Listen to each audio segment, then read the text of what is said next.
never know how fast I can turn it on. Even though we're in, like in the picture. Ready, set, go.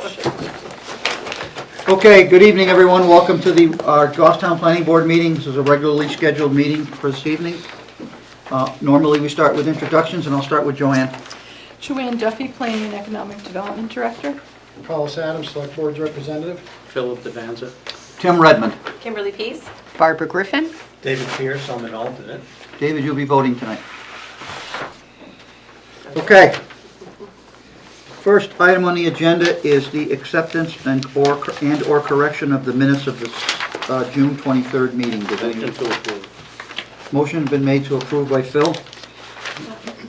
I'll second. Kimberly? Anybody have any discussion on the motion or corrections?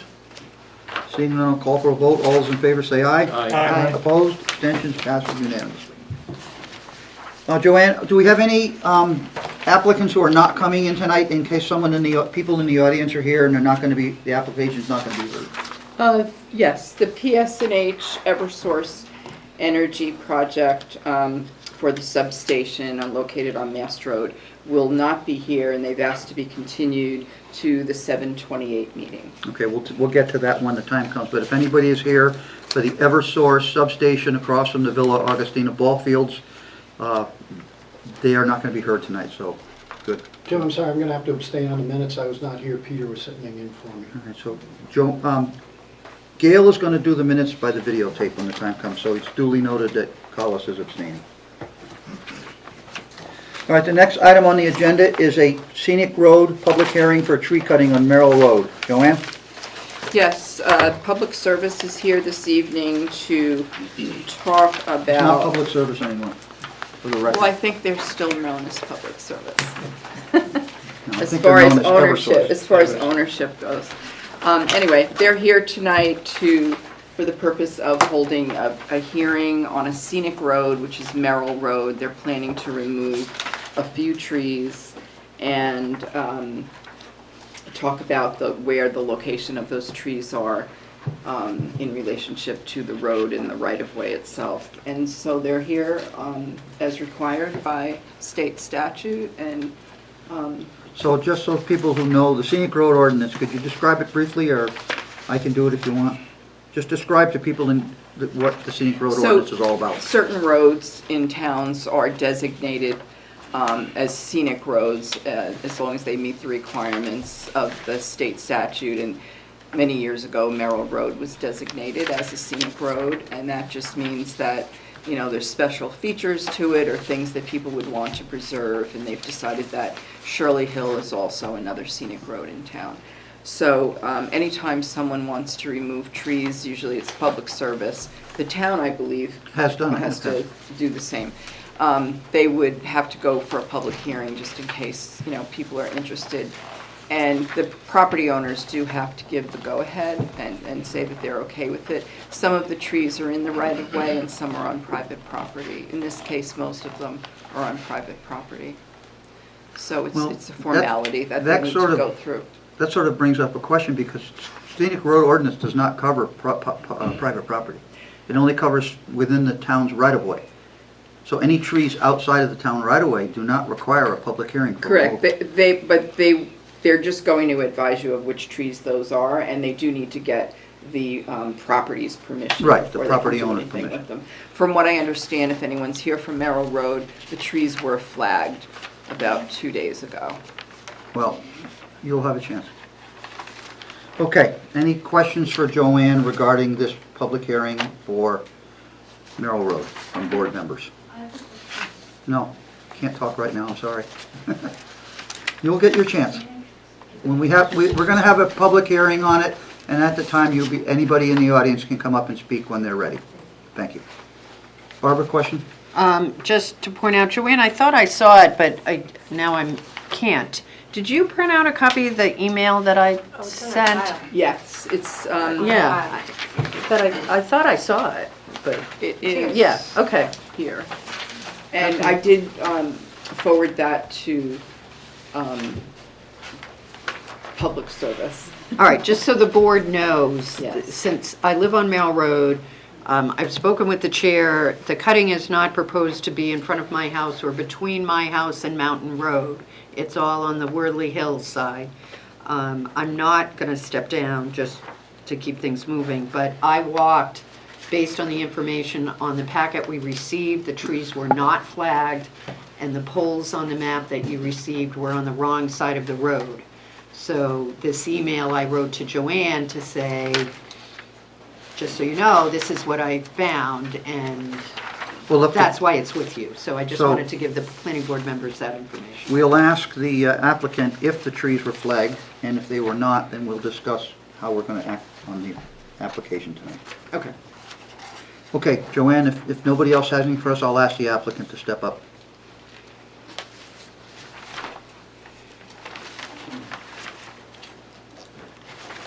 We'll need your names for the record, please. Sure. My name's Rick Sullivan. I'm an arborist for PSNH or Eversource. And I'm Andrew King, I'm also an arborist for Eversource. Thank you, fellas.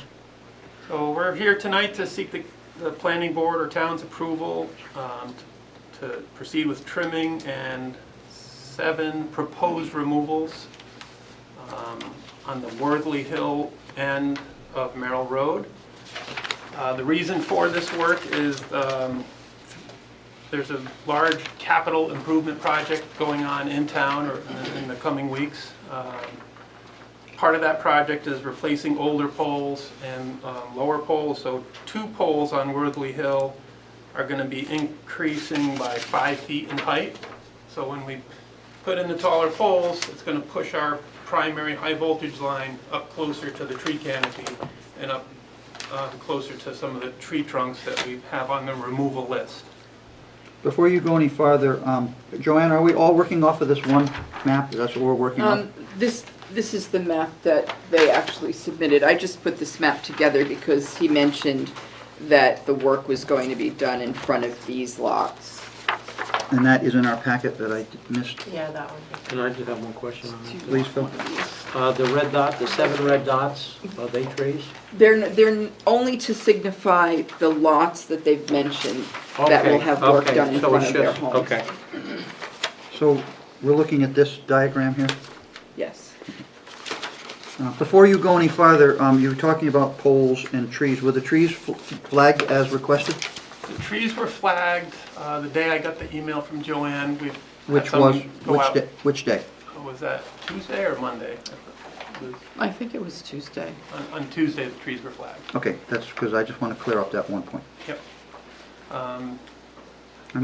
You can go ahead and continue, I apologize. Yep, the trees were flagged, except for at House 106. I just flagged the closest ash tree. There are 2 ashes behind that we wouldn't even really consider removing, but sometimes when we talk to a homeowner about removing one tree and there's other dead ones right next to it, they often ask us to do more.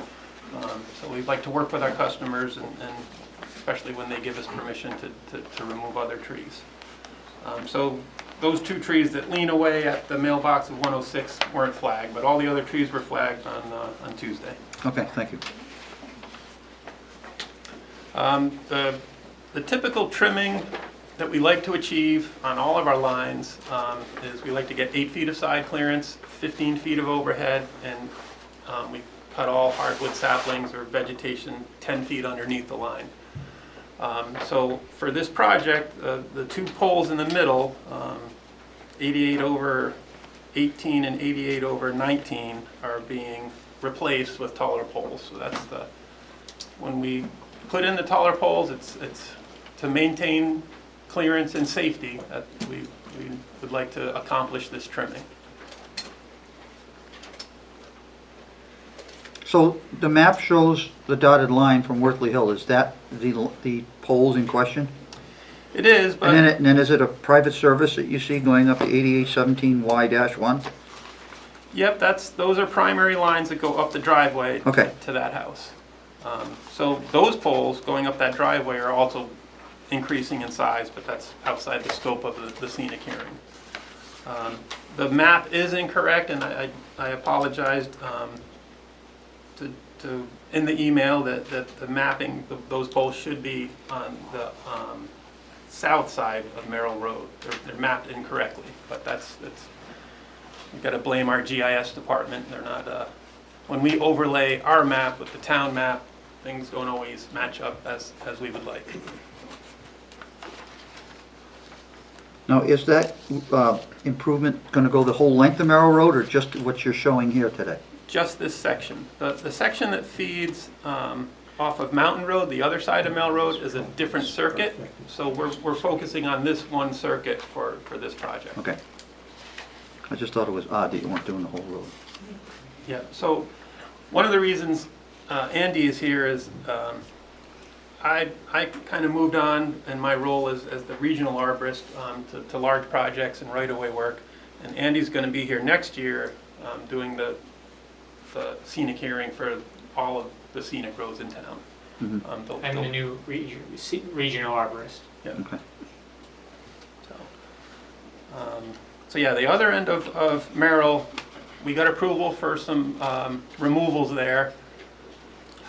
The contractor tried to do some of them, and because of the proximity of these large ash trunks and leaders to our bare wire, the contractor didn't feel safe, and they requested to have the line de-energized, and people on our operations side did not want to de-energize the lines at that time.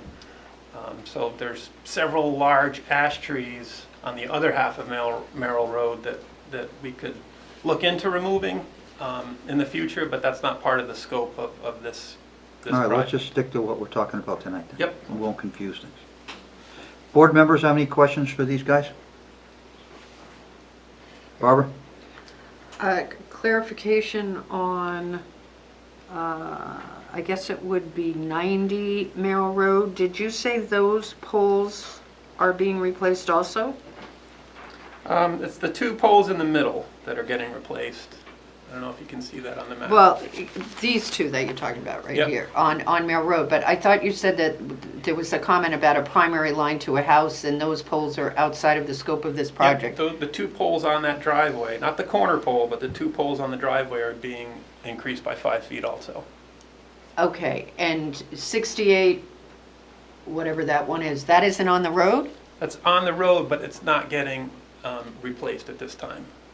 Okay, so I guess I'm confused. Are these poles essentially what I would say going up the driveway, Yep, getting replaced or not? yes, But this one isn't. it is not. But this one is? Yes. I don't know how the engineers decide. We do routine pole inspections, and based on the pole's height, and sometimes we drill it to see the condition of the pole inside. Several factors go into, we'll replace these poles and not these other poles. Other projects, they replace all the poles on a given road, but for some reason, it's just those two poles on Merrill Road at this time. Further question? Yeah, go ahead. In the past, when we've done this, you've come in, people have gone out, and then there's been a final approval done on the trees. Admittedly, more trees were asked to be getting cut at the time. And I think Joanne reminded me it was you. I think we walked Shirley Hill and Mill Yep. Road the last time, Yep. right? So when I hear the trim parameters of these lines, that is way beyond what is there now. So I have a Yep. way beyond, and actually beyond what I would say was done at the other end of the road when you did it.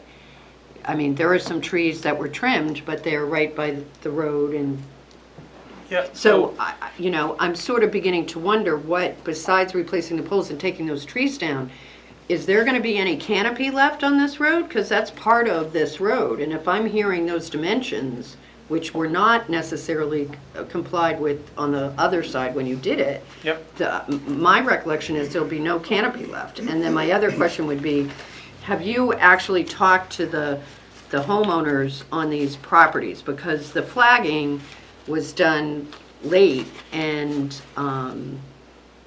I don't even know if this owner knows you're going up her driveway. The contractor has not begun, well, they've begun permissioning in Goffstown, but they haven't been on Merrill Road yet. Nelson Tree is going to be doing the work. Nelson, you said, yeah. Yep, and they're not, they haven't made it to Merrill Road, and we purposely asked them to wait to see how things go on the scenic hearing, so when we approach the customers here, we'll have a feeling for where we're at, hopefully. Okay, So I you- guess I just don't understand why that's not done before you come here. We don't have any identification on our diagram what the lot numbers are even. We don't know which lot you're even talking about here. I see two rectangles with no lot numbers, yet you identify lot numbers in your chart on the top. So Yep. I don't even know which lots you're talking about here. Well, Which- the only removals that we're doing are at 106, at 98, and at 90 Merrill Road. If I can clarify for Tim, Yeah, if which you'll lots- allow me, from left to right, 24 is on 90. That first one. That second lot is 98. And the lot to the far right is 106. So the corner lot on Worthley is 106. Yeah. So in your chart, you have a designation DBH. Is that the diameter of the tree? Yes. And you want to take down a 34-inch tree? We're proposing it, and honestly, I'm hoping it gets denied. Honestly, because a 34-inch tree was applied for down by Heber's Auto when that came up in past times, and we denied that because it's just too much of a disturbance of the road to ever take down a 34-inch tree for a power line. I say move the poles to the other side of the road rather than cut the tree down. Right. For the engineers and the people higher up in my company, we want as much clearance as possible. Of course you do. They would expect that tree to go on the list because of its proximity to the lines. Okay. And any tree we remove, the ultimate goal is clearance and safety and reliability. Right. You don't just do it for fun. I understand. We want more clearance around the lines. Collis? So I haven't had an opportunity to actually drive Merrill Road yet, I will. Yep. So my question is, are these ash trees in good health, or has the emerald ash borer gotten to them yet? Because They're in severe decline. I don't think there's many leaves left on them. And there's only one ash that's very close to the road. They're all in decline. When we talk to that property owner, they're probably going to ask us to remove those 3 and more. Yeah, okay. Well, from our perspective, the only trees that we have the authority over are the 34-inch oak and the 24-inch oak, because that's on the wall, and the wall is considered a property line. Yep. So those are the only 2 trees really in question for this board tonight. The other ones are private property, as far as I'm concerned. Yeah, I put those in there just because I don't Yep. want to hide anything. I No, just want to that's be upfront what we'll be talking to those customers about. Yeah, Tim, I asked because the condition of the tree is important to me. Yes. And what purpose it serves, and, once the emerald ash borer gets to them, I they're agree. gone. I mean, they're, Yeah, couple of years, they're done. If you look at the other end of Merrill, there's Yeah. Every single one good of them. examples of that. Almost every single ash tree got it. Yeah, okay. So, does any other board members have questions at this time? I have a question. So, if we don't take down those trees, if we don't take down 34 and 24, what happens? We're going to have less than optimal clearance around our primary lines. And the 34-inch tree, it's a big, beautiful oak tree, but if you look at the base, you can see where there is potential decay there. It's not a perfect trunk going into the ground. So little defects like that, you don't know what the condition of the tree is inside. So, but if you guys need time to take a look and want to look at that tree, that would be one that I'd be happy if it stayed, actually. It's a huge tree. And it appears somewhat healthy, but again, it's my job to get clearance around the lines and not compromise the clearance there. Well, I think this board is probably going to lean towards having a site walk to go out and look at the trees that we had. This has been a common practice for us for a scenic road ordinance. It's hard to make a decision based on maps and numbers. We have to generally go out and have a look. Yep, it'll be a And, lot easier this time because it's just kind of one little section of Merrill. And in the past, if I'm not mistaken, we've scheduled it with you guys, with the arborist, to be there Yep. to answer questions. Yep, And if I'm not mistaken, it's also a public event, right, Joanne? This is not just for board members. members of the public are allowed to. If they'd like to Under 91A, it's a... attend, they it's a could. meeting. Yeah. It's a public meeting. It is, yeah. Right. So I just want to be sure that the public is also invited to attend when a date is set and a time is set. So, Barbara? I'll just comment partially in response to Collis's question, and I don't think you haven't been out there. The ashes are in pretty bad shape. Which There aren't very many which one are left. the ashes? They're at 106. They're that little clump.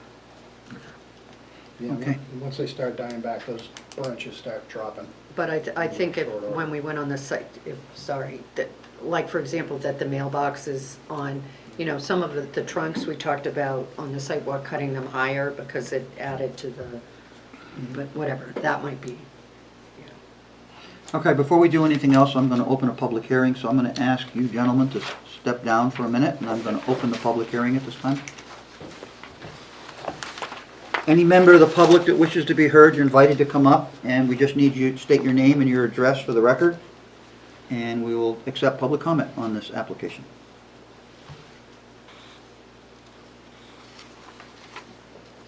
Anybody getting up? Not the trees, we're here for the cops. Okay. So we will close the public hearing for now. Is anybody here prepared to make some sort of a motion? We're going to schedule a sidewalk, aren't we? That's what the motion would be for. I would suggest that we schedule a site walk to review these trees and come back and discuss it afterwards. I'll second the motion. Can we set a date so we Right. don't have to renotice time certain for both events? we probably need the applicant back up here. Okay, we'll get the applicant back up, please, if you would, please, gentlemen.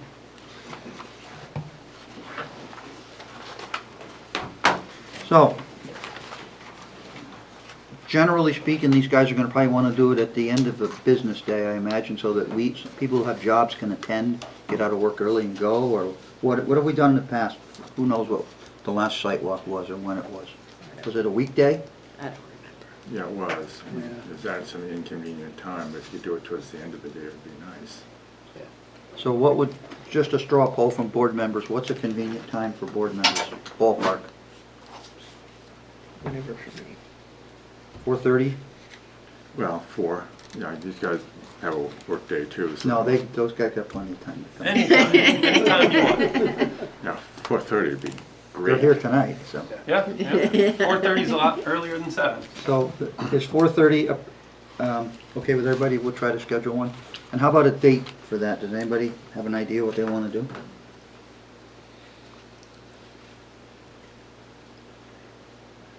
Not Thursday, it's CIP, Oh, another day. Next week. Joanne, when's our next meeting? 28th. 20th? 28th. 28th, which, so obviously we'd like to get this done before the next meeting. It'd be nice to do it next week. Next week, one day? How about Wednesdays? Everybody like Wednesday? I've already walked it, I can't go Wednesday, so that's, So if we were to try to schedule something for Wednesday, what's Wednesday's date? Somebody know it off the 20th. 7:20? Is that convenient for you fellows to attend? Sure. At 4:30 in the afternoon? Yep. And we'll meet at the corner of Worthley and Merrill Road.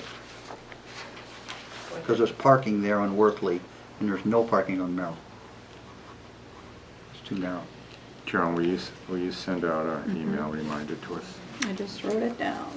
Now, does that get a public notice, Joanne?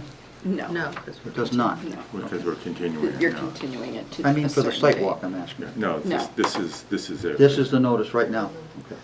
So we have a motion to, Tim, I'm gone all next week, just for planning purposes. okay. And can we then continue this hearing to the following? Right. So we do it all now? Right. Sure, we can amend the motion to do That'd be that. part of the motion, Yeah. and continue the public hearing here. Yeah, continue the public hearing to next Continue meeting. the application to... who's gonna be able to be there? If I Yeah, can't be there and Collis can't be there, let's see. You know, maybe a site walk may be inconclusive at this time. Well, I'll try to do that. I think so. I can be there, I think. You can be there. So at least one or two of Bill, them. you're not be gonna be there. there. Okay. I don't have my calendar with me, and I don't think I have anything that day, but David, are you around? Okay. So the motion is to schedule a site walk for 4:30, 7:20, and to continue the application to the 7:28 meeting. Is that correct, everyone? Okay, motion's been made and seconded. Any discussion on the motion? All those in favor say aye. Aye. Aye. Opposed, abstentions, motion passes. So gentlemen, you're on for the Wednesday, the 20th, 4:30.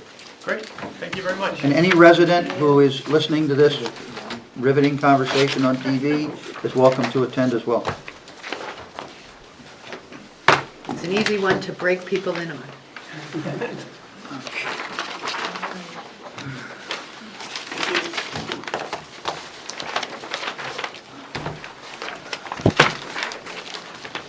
Okay, our next application is a governmental project review under RSA 674:54:nothing. It's at the police department, I believe, right? Joanne? There are two, and the first one in your packet is located at the police department. Oh, it's for the police, excuse me. It's for the police And at the police. and at the police. The second one is also for the police, but it is located at Station 17, which is on Terrell Hill Road. Okay, fire station. Department. All right, so, does any board members have any questions for Joanne about this matter? Seeing none, we'll ask the applicants to step up.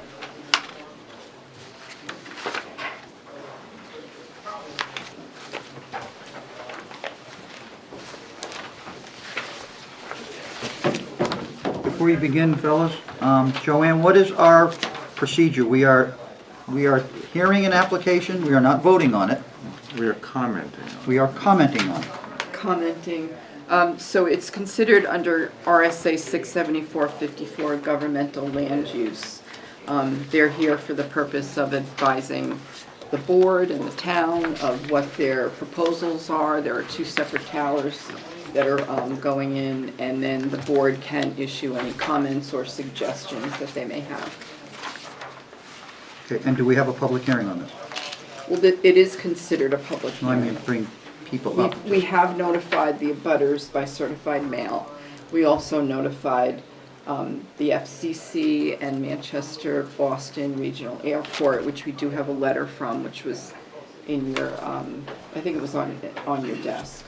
And we did also notify towns within a 20-mile radius by regular mail. And we do have public comment on this at Correct, some point. yes. Okay, gentlemen, for your names for the record, please. John Vittum, Green Mountain Communications. I'm the tower builder, erector. Jeffrey Pinardo, Lieutenant with the Goffstown Police Department. Thank you for coming in, guys. No problem. So, could you please begin your, Yes, sir. So a little background on the project. In April of 2021, we were given a final report of a study of our radio infrastructure for the town. It includes both the police department and fire department, not just the police department. And it was basically determined that our system was in failure and we needed to start looking at options for designing a new system from basically the ground up. So we put on RFP and we have got ourselves to the point today and have determined that we need to replace two existing towers. One being at the police department, which I don't know, Chairman, if you'd like to stick to individuals. one at a time? One at a time, so let's talk about the police department. That is approximately a 75-foot tower. We're increasing it to 100 foot, changing the footprint to the front of the building. Just a little bit, basically turning it, you have the plans in front of you. Using similar infrastructure that's on the tower to accomplish the mission for both the police and fire department.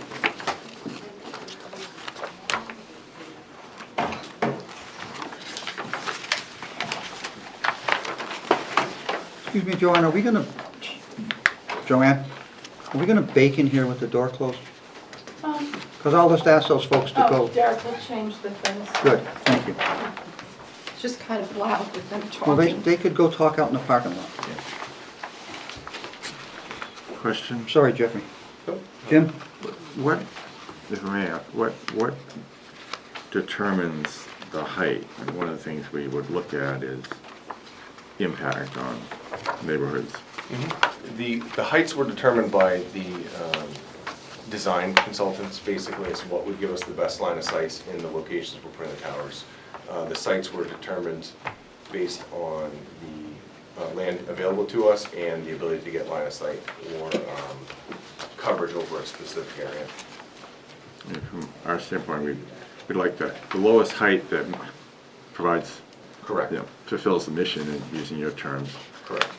so we don't have too great a visual impact. You address that, is that? I believe that that's where we're. During the RF study that they do for the propagation, for their RF coverage for the two-way system, that's what dictates the actual height of the tower. So within that RF coverage, you need to have a certain height to maintain 100% reliability for coverage for officer safety and personnel. That's where this comes into play. Currently, the way the system is stated today, they have poor coverage, and they have some areas are considered dead spots because the signal doesn't travel far enough. Once you get vegetation and tree growth and so forth over the course of years, that dictates the coverage. So obviously, by us going to increasing the height on these slightly, it gives them growth periods for future growth for, you know, so we can avoid building something bigger. So, but it also, obviously, it acts as an absorption for the RF signal, so that's why they do that. So hopefully that explains simply.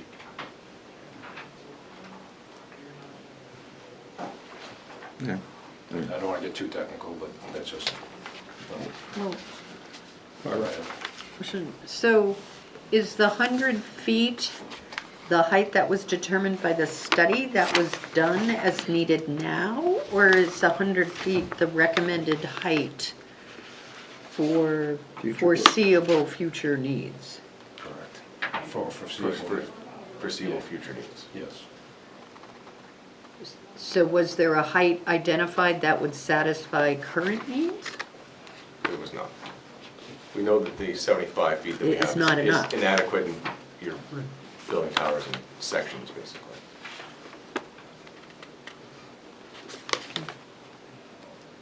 John, we have our recording secretary is going to do the minutes by the DVD. Could you spell your last name? Vittum, V as in Victor, I-T-T-U-M. Thank you very much. Yep. I know she's going to want that for the record. I can get a card too. No, that's fine. Other board I'll members, take one. questions? Thank you. Thanks. I have a question. The plans show multiple antenna. Is the intent to have this tower solely for municipal use? It's solely for municipal use. That we have a different, because we dispatch for multiple agencies, there's multiple antennas, not just for police and fire on that But tower. you're not renting out space? They're not renting out space. Good question. Barbara? I have to admit, I don't even notice the tower that's there now. I'll admit it. How many of these whip antennas are on it now? 10. 10? Okay. So Joanne, do we need to do something about the comment from the airport? No, I did forward it over to, So I'll comment on that. So basically, within that document, it refers to the FAA 1A cert study. Yeah. We actually complete that once the tower is erected and at full height. We have our certified engineer come in, and they'll actually take GPS readings from the base, center base of that tower. We basically formally submit that document to the FAA for approval, and then they basically have 45 days to approve it. And then basically, if they come back and say the tower needed to have an obstruction light or something of that sort, then we have to address that at that time. But we did some preliminary studies based on the geographical area in relationship to the airport, and there was nothing flagged, so. But basically, the engineer, this documentation will get it on record, so. But that will be provided if this gets approved too, after the fact, so. Probably the only person. I work with aviation engineers, so I know way too much about that. Yeah. So based on what we know right now, there will not be any lighting on the tower? not that we foresee. Is this because the tower is relatively short in Yeah. elevation compared to the terrain that's just Yeah, behind it? exactly, because typically, like up on Mount Uncanunic, you're at the top of the peak, and if you're within 5 miles of the airport and stuff like that, so it's, but I don't foresee that happening. So, They have to do the study to prove that it works, but. Everybody got it all out? Okay, then we'll move on to the fire applications. Do you want us to, we should say something other opposed to nothing, which could be, we have no other comments, but I Do you want want some to take action. public comment first on We're this gonna take one? public comment on both of them Together? at that one shot, if it's all right with everybody. You wanna? Well, that's fine. Yeah, I just want to make sure we They can, wrap it up. if there's no public comment, or we can listen to public comment for either or. So the second location is at the fire station on Terrell Hill Road. Good. The tower that's currently there is up on the hillside of the property boundary, which, looking at the construction, creates probably a potential safety hazard and needs to come down at this juncture. It's also a very long run between the property boundary up on the hill to the fire station, so we have some degradation over the cable run there. So we're looking to replace it and put it in the parking lot adjacent to the fire station. We are going to take up some of that parking lot space to put up this tower. Part of the reason why we need the 150 feet at this location is because it's kind of in a depression with the terrain available to us. And what is the present height of the present tower? Roughly, the elevation is roughly around 60 feet. So, And it sits at the top of the, so if you're facing the station, it sits in the trees, and it's basically, you only, with the tree vegetation, the way it's grown now, you just see the tops of the antennas protruding above the tree line. This particular tower will only have those 2 antennas once we re-erect the new tower. You know, there might be future for a third, depending on the design of the system, but currently up there now, there's 3 antennas that are, one's lower down on the tree line that's getting shadowed by the tree line, and then the other 2 are adjacent. And it's very close to the abutter's property, so that's why we're moving it away from there, just for, this is definitely a safety concern, so. so I'm assuming that the height of the new tower at the lower elevation, the top of that tower will be taller than the existing tower in its elevation now? Correct. Okay. So that's where you're gaining for the, You'll be tree growth in the roughly future. 80 feet higher than what's existing, so. And are these standing bolted towers, or are they guy wire towers? They're both freestanding self-support towers. Okay. And they're solid rod towers, which means the lay construction is solid instead of hollow. Right. So it's just better integrity. And they're both class 3 and class 4 structures, so they're just built beefier for public safety, so. So the sections that are laying at the PD in the grass right now, they look like what they're going to be? Right. Is The same, both locations? Right. It's the same The other lattice one- design? The other design is basically, the tops are just like the PD, and then the bottom is web, they call it a web leg, but that's the same, it's a solid web leg. It's just it disperses the weight out to the center, Okay. so, from the center out. They're there now. I saw them laying on Carroll the Hill ground. Road. And just, I don't know, just to the comment of that, we just had we basically pre-ordered the steel just because of the steel shortages nowadays, so whether or not it got approved or not, we just have to pull the trigger and get it ordered, so that's the reason behind that, so. Board members have any questions regarding the fire station tower? There's been discussion of closing that fire station at some point. Does that affect your tower location there, or is it's a location for a tower that happens to have a fire station on it? It's a location for a tower that happens to have a fire station. Now, generally, when we discuss other items that are of tall in nature, like windmills and different things, we always require that the area that it's located, if it was to fall over, would remain on the property. Is that the case in both of these cases? Would both those towers remain on the property in the event that they were to fall down? Yes, for the fall zone, yes, correct. So that's all within the Yeah, property yeah. lines of Of that, both lots? correct. Thank you. Including at the fire station? No, not at Terrell Hill. Yeah, how high is the tower gonna be at Terrell Hill? 150.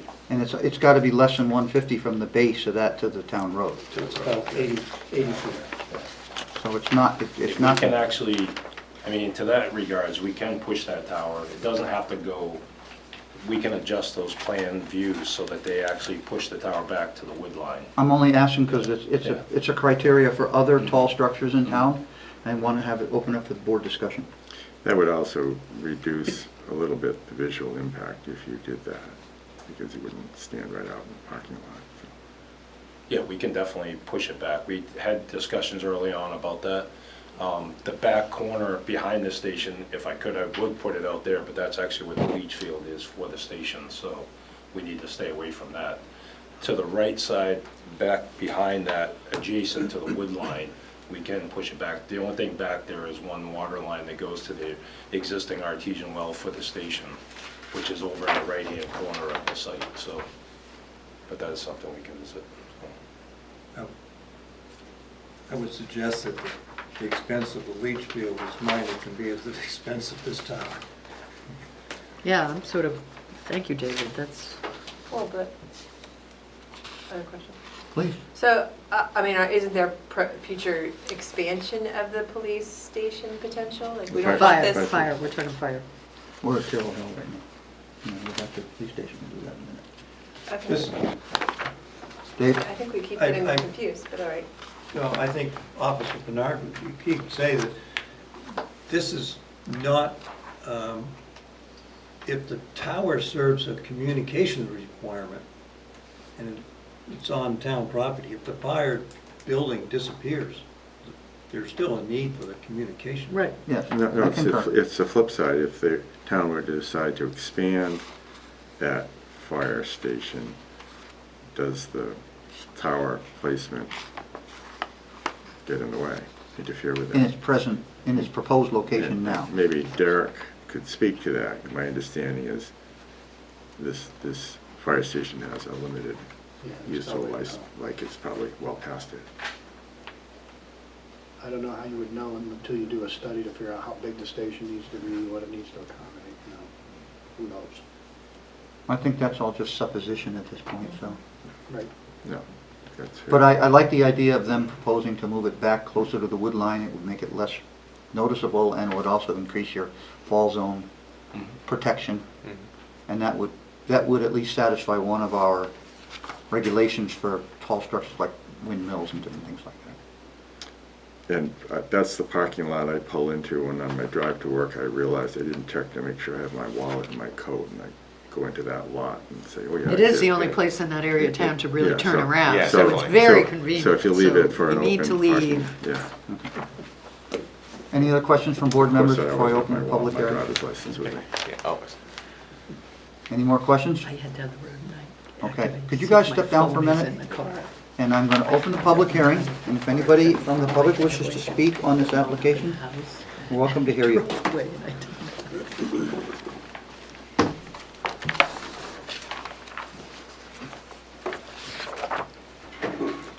So our secretary is going to do this from the DVD, so just be very clear when you state your name, please.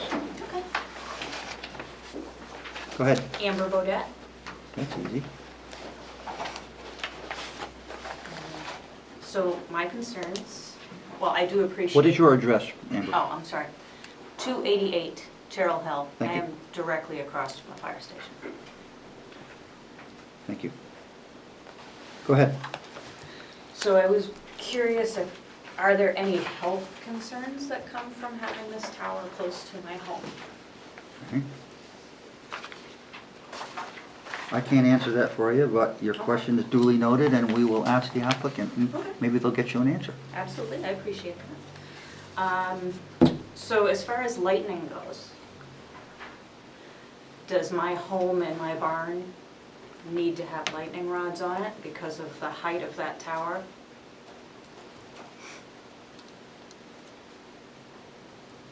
Okay. Do we know when construction will be starting on this? Okay.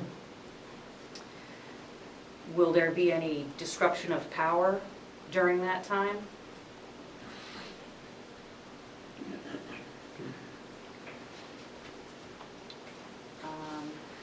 When they pour the pad for this tower, or however they're going to secure it, will it require blasting?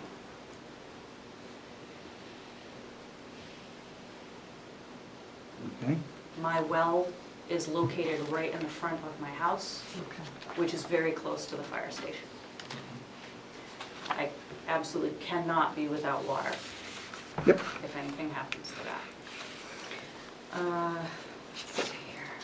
Now, does this affect the property value of my home and the taxes? Actually, it's our home. I apologize. I'm sorry. This is. My name is Donald Bodette. Well, thank you, I live in the Donald, same house there. for speaking up. We all understood exactly what was going on. Gotcha. Okay. Are pyrotechnics or fireworks near this tower any kind of an issue?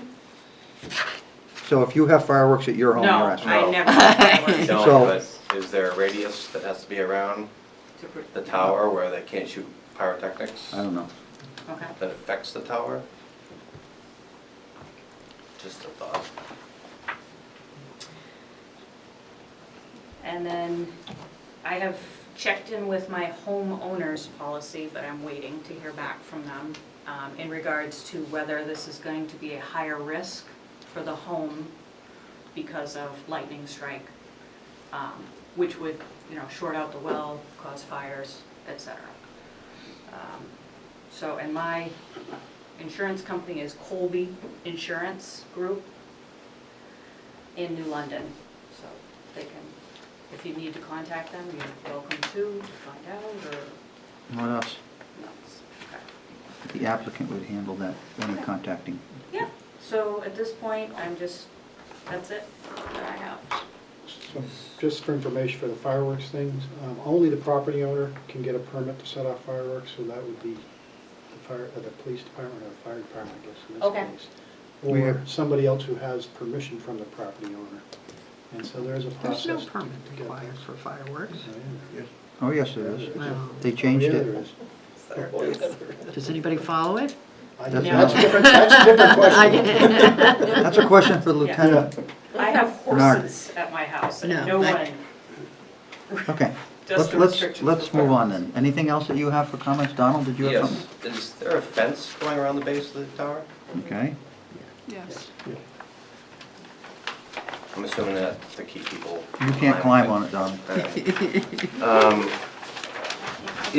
When construction starts, do they know how long it will take? Ask. Okay. Because I'm assuming they're gonna need a crane and a lay-down site for all the equipment to do the Mhm. work. Just, The fence is 8 feet high with black vinyl. It's a mesh chain fence with barbed wire on the top. okay. We love our firemen, we've always gotten along very well with them across the street, so we don't want to cause any issue. We just want to protect our property. That was it for me. Okay, well, we thank you for coming in tonight. We are for pushing that towers back as far as possible too. Good. Okay. Thank you very much. Thank you. Thank you.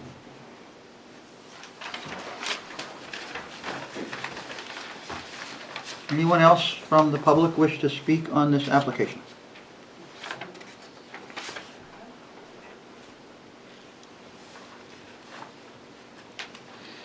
Okay.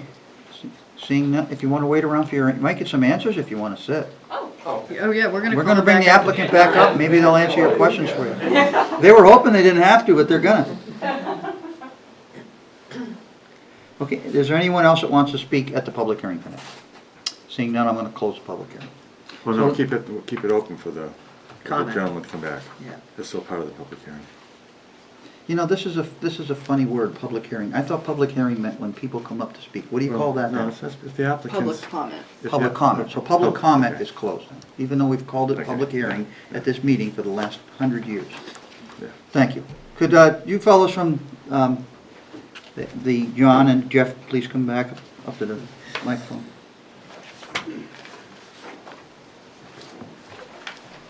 So I wrote the questions down one at a time as she asked them. Maybe you can answer them in public session.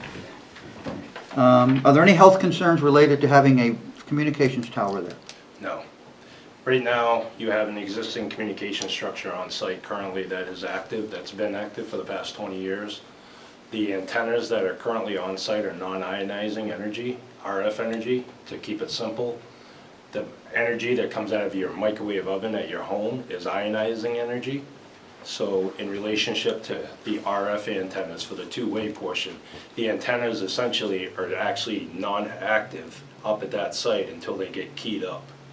And that site is receive site only, so most of the time the antennas aren't even active. So that holds true for once the new system gets into play, it'll be simulcast.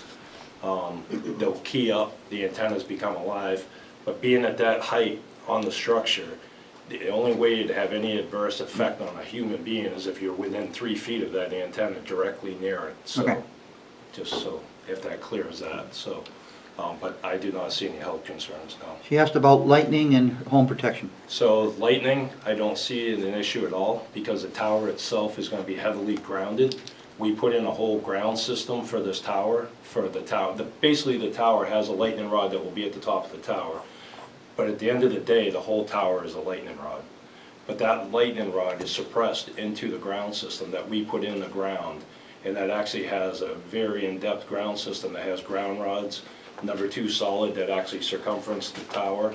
Anything that we run, like when we run the communication cables into the firehouse, all that stuff gets grounded. The generator gets grounded, the propane legs of the tank get grounded if it was exposed. Stuff like that. Anything metal, the fence gets grounded. Right. Anything within that proximity is grounded. So, and I don't ever foresee that. I mean, you'd get more chances from the power lines coming down the street than you would a tower. So, They asked when you feel construction might begin. it all depends on the approval process and stuff like that. But if it was to commence, say we had approval today, we'd start. We could spitball and say the 25th. We would start. Construction-wise, it's very minimal what I have. I have 2 guys on site to do the foundation. They have a mini excavator and they'll saw cut.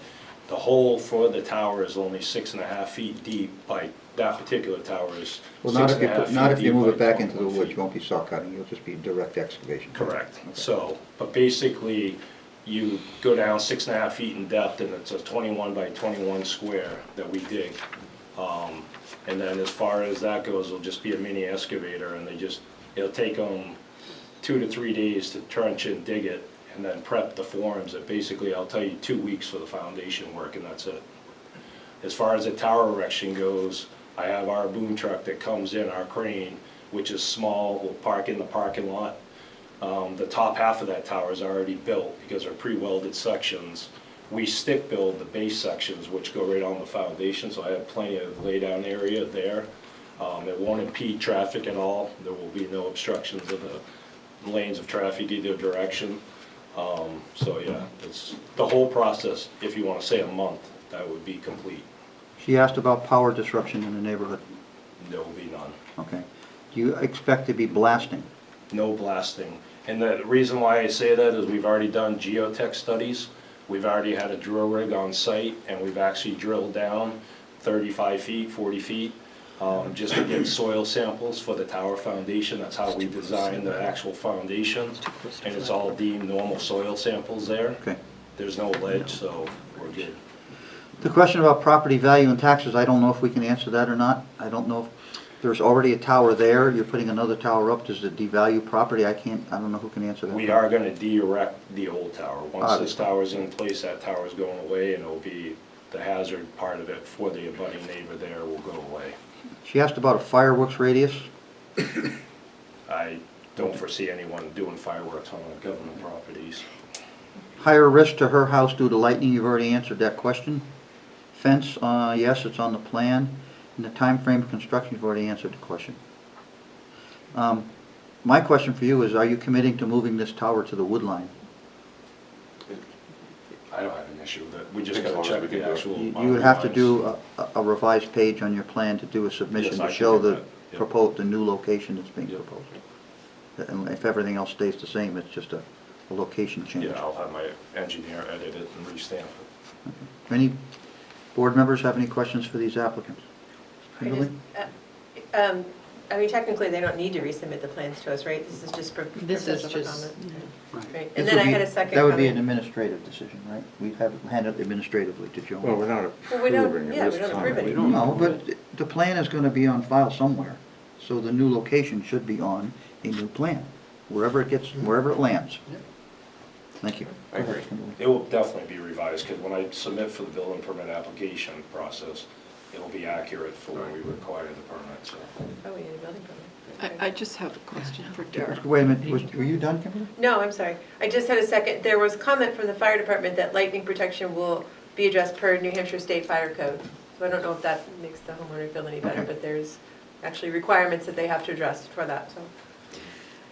Derek, as far as moving the tower back, does anyone else in the town realm of all of this project, do they need to take Start a with your look name at for the that? record. Derek Horn, Town Administrator. The reason for the height of this tower was to get straight line sight to the towers on the mountain. Right. So as they, and because they have We do have. ordered a tower, the tower's on site, that's gonna be the real limiting factor of how far it can go back, because if it, there can be no impeded So site. what he's talking about is, we basically did an RF study for if they were to put a microwave antenna on there. And don't be alarmed when I say microwave, it's just a terminology for the circular dish. But the microwave antenna will actually give them communication. It gives them redundant communication from the fire station right now. So basically they have a landline, communication line, fiber that comes into that building. The microwave basically backhaul is a second redundant system that carries an RF signal from the site to the remote site, which is Mount Uncanunic, which is their prime site. It basically carries the traffic through that way, just in case if a car accident hits the pole and the pole comes down, they don't lose communication, they always have communication. But to his point, we've already done an RF study for the microwave, which basically takes geographical coordinates of that location and basically maps out the whole system. I mean, we're allowed 15 to 20 feet leeway here or there, but it all depends on terrain and stuff like that. I mean, what we're talking about here is minimal because of the ground terrain, but it does make a difference of, I mean, a few inches can drastically change the line of sight, so that's what we gotta be cautious of. So you'll just move it to the best of the ability to maintain the functionality of it? Correct. So that's a fair statement. Yep. Okay. Board members? So, Jim, you're the great commenter, so at this point, what kind of comments would we provide? I think the only comment is what you just requested, that we request that the tower on the Tyrrell Hill Fire Station site be moved back away from the road to the extent possible and still fulfill the mission of the tower. I agree. Okay. So if we have nothing else, I think we're done here, correct, Joanne? Yes. Okay, guys, thank you very much.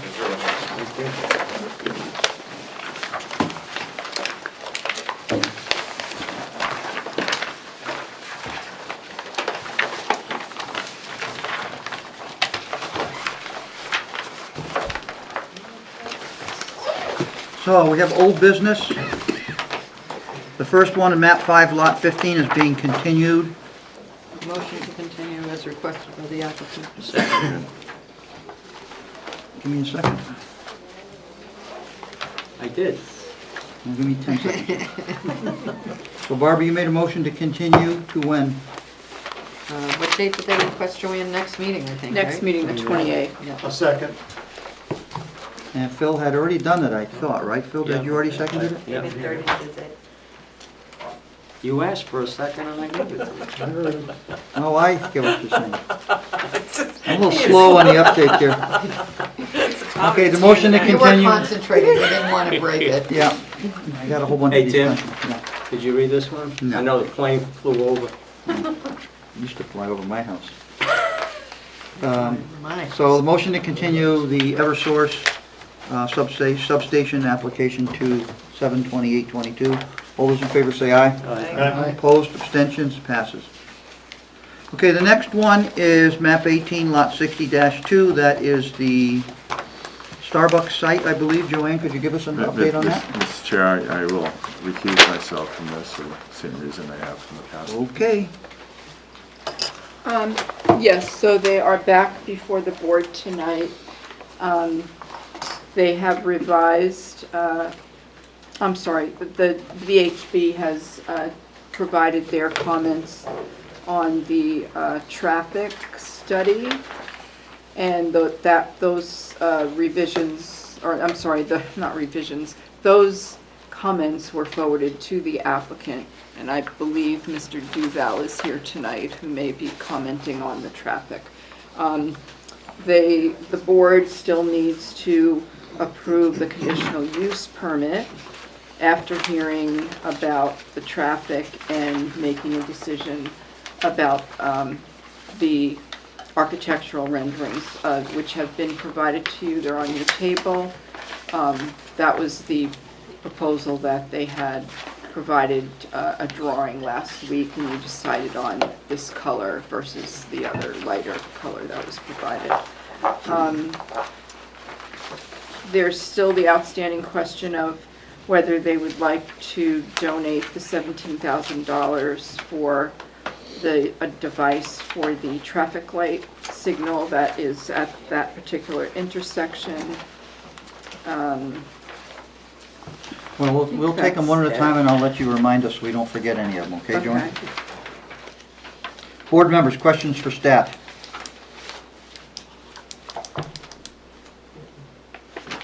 No questions?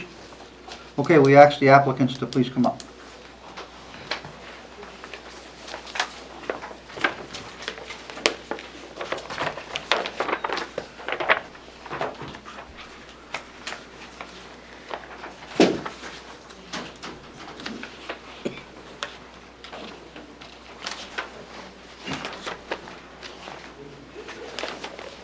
Good evening, Mr. Chair and members of the Goffstown Planning Board.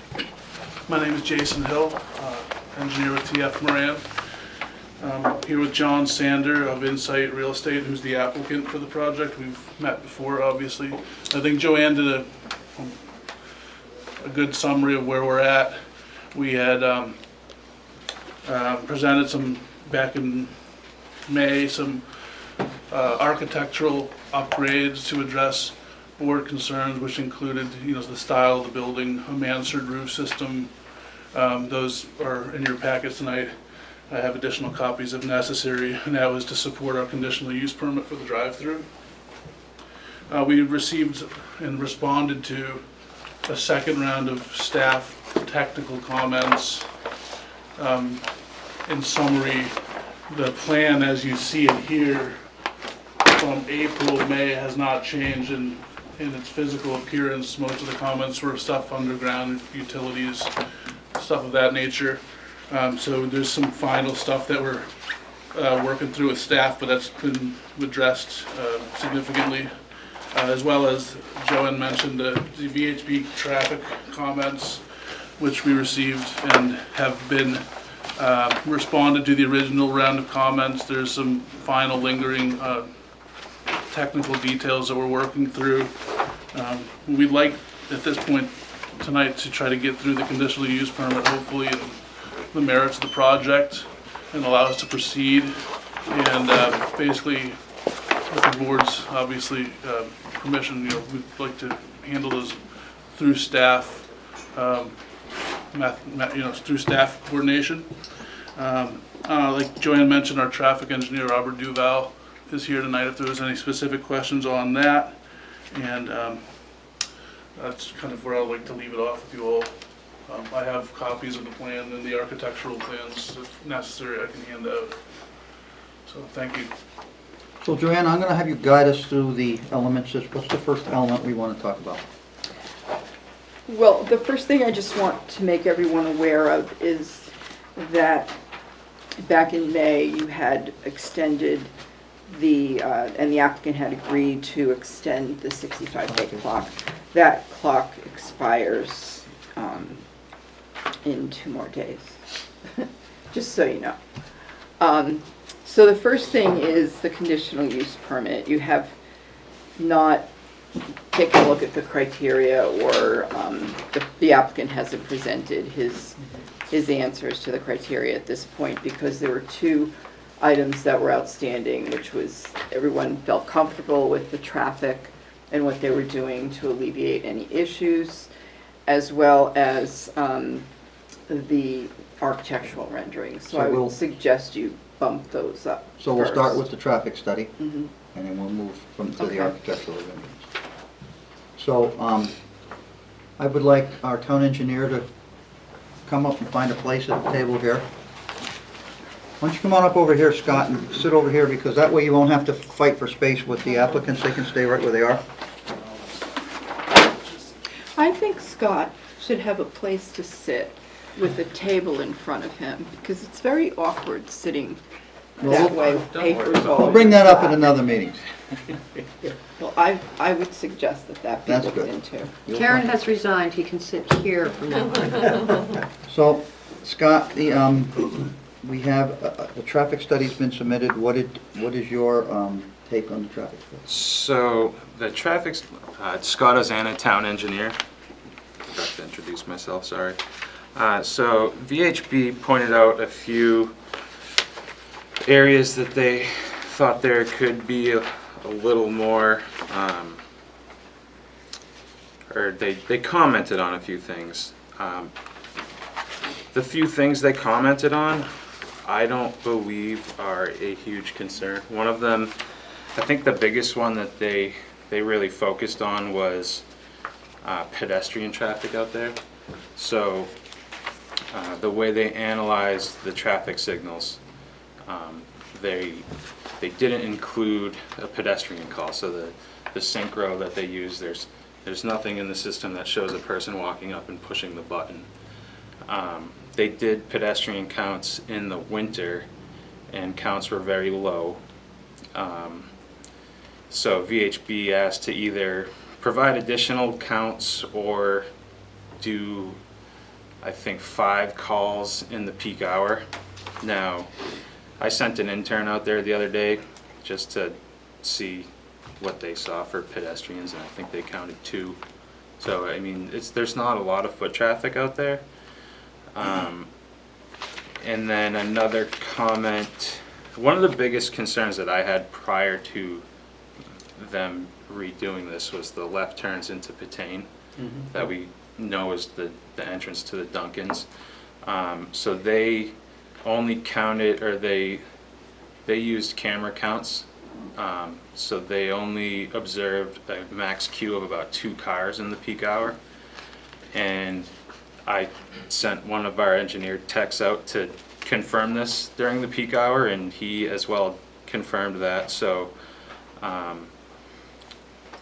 I'm comfortable with their the way they analyzed the second intersection as we asked them to. And then another comment kind of piggybacked on by VHB was they said, well, if there's, if the pedestrian, if they analyze the signal with the pedestrian counts, then does it affect the Pitane intersection? So my proposal for addressing the little bit that's in here was to add a condition of approval that says if the applicant builds and we see some type of traffic issue out there, that they would come back to mitigate it. They'd come back to the planning board and come up with a solution to solve any issue. So So you're proposing to accept their data as presented, Yes, and then if problems arise, we have the option to bring them back in here, and they have to address it as part of the condition of approval. yes. Can I ask a question? Please, Kimberly. So what would that be? I know you've said in the past you're not a traffic engineer, so if they build this and we do find we have a problem, we've got all this infrastructure already affected. Well, I mean, I don't really, the first thing would be some timing adjustments to see if that would solve any of the issues. So that would be the first step. After that, I don't know. Patain's too close to throw another signal in, so I don't know. Maybe Bob could answer that type of question. Not being a traffic engineer, I don't want to make any statement that's false. So, which is kind of why we want the applicant to come back, because we don't want to have to use town resources to solve a problem that was created by development. Right. Other board members? Question. Go ahead. Thank you. Scott, I actually had marked comment 19, Joanne. I think that's when you took Scott's. If proposed development creates what is determined by the town engineer to be an adverse impact to traffic and/or pedestrians in the area of the Abington Way Mass Road intersection, the applicant shall be called back to the planning board and be required to mitigate the problem. All right, so when we're talking about that, that was also in the context of Patain. Yeah, that's why I think it says in the area of. I know, but I wasn't, I don't know. So, Well, I we don't can know we that can you wanna reword the limit it condition. To pertain if there are other issues that crop up. So it's just, so that's the intent of the area. I wanted some The plan clarification. captures it all. Other issues can capture any number of problems. Okay, all right, That are directly related to the okay. signalized intersection. All right. Anything else, Scott? You don't have to leave, just are you that- good with the traffic study right now? That was all I had on the traffic study. They had some comment, the VHB had some comments about their geometry of the driveways. I think TFM's response was pretty on point, where they said that it's a condominium site. Yeah. So it's more like if you're just in a retail area as opposed to Right. being out on the town road, so. It's a private road as well. Exactly, private road as well, so, yeah, so I'm comfortable with, the VHB report and TFM's responses, so, well, I'll let them respond. Yeah, so we'll let you guys respond Yeah. at this point to the statements that were made here. For the record? Thank you, Mr. Chairman. My name is Bob Duvel. I'm a chief engineer at TF Moran.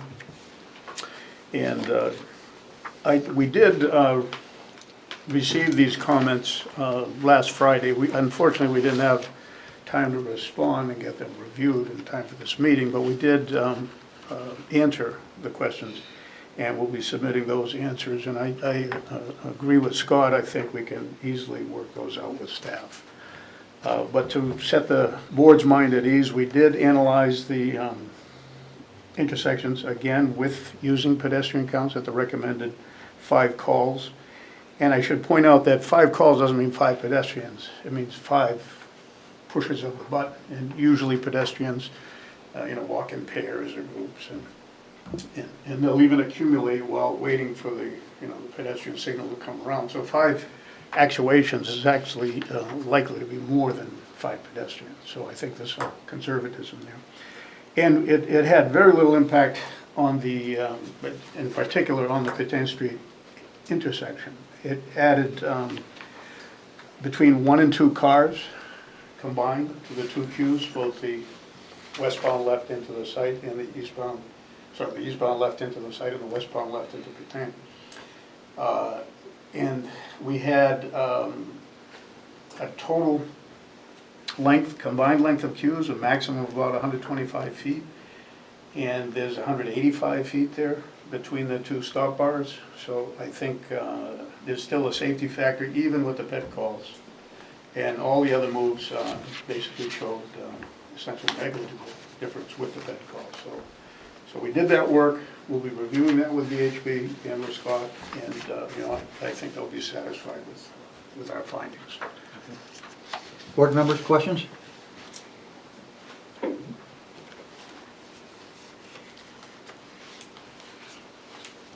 Okay, so, board members, are we satisfied to allow Scott and TF Moran to handle these small changes through admin? We don't need to see any more of this. Is that the concurrence of the board administratively? Wait, I have a question. All right, Kimberly? So, right, so as part of the traffic study, there was a comment on the proposed separation of driveways. But Scott, you're saying you feel comfortable with it, given that there's turn into the site, and then there's also that private drive of Abington Way? Yes. So we're satisfied with that? Mhm. Okay. So are you okay with administratively handling these? Yeah, I issues? just wanted to make sure that was nailed down too. All right, so the board concurs that the traffic, any small changes with the traffic can be done administratively, and we don't have to see that back here. Okay, the second item was the architectural renderings, Joanne? Yes. Did you want something? No, I'm sorry, so Joanne, are we not talking about the highlight of the, is this part of traffic as well? Or should we, is that a separate item completely? Are you on page 10? Yes, sorry. If I'm ahead, then we'll get to it when we get to it. That all has to, well, oh, yes, that does have to do with traffic, actually. All right, well then let's get it out in the air right Okay. now. Right. So could you take care of that, Kimberly, and bring it up? I thought you just asked about the driveway. No, she's mentioning On about page the 10. donation We're all of over the, here. of the, Oh, for money. the For the 17,000. control. Scott, So- do you want to explain what that's for? Sure. So, Department of Public Works is currently, honestly, if supply chains work, this signal would already have been upgraded. So, right now, our new camera system is sitting on a shelf at our vendor, waiting for a single bracket for us to be able to have it installed. So, but we are upgrading that signal to a camera activated system as opposed to the detection loops in the ground, in the pavement. So we've requested that the applicant make a donation to help pay for the cost of the signal, since it will benefit the applicant. What is the total cost of the The signalization? total cost of the signal upgrades installed is $17,000. So you're asking them to pay for the whole thing? We are asking for a donation. I mean, Yes, that was your I'm answer. just That's asking, fine. because I was expecting, the way you were talking, I thought it was going to be a cost-sharing thing, but apparently it's not. Well, and so the words are, the application could be considered premature if this is not addressed, so. that was Well, my their word. traffic Sure. study was based on the fact that it would work a certain way based on the timing of the traffic lights, and so those timing issues are not currently working. But it's based on Their study was. Right. Yeah, But well, if they were working. Right. Their study's based on a working signal, Right. so it doesn't have anything to do with the fact that it's not currently functioning as properly should. So. No, I'm just saying that the light itself is not working properly. Yeah, it's on recall mode right now. So. Dave? Scott, did you say if there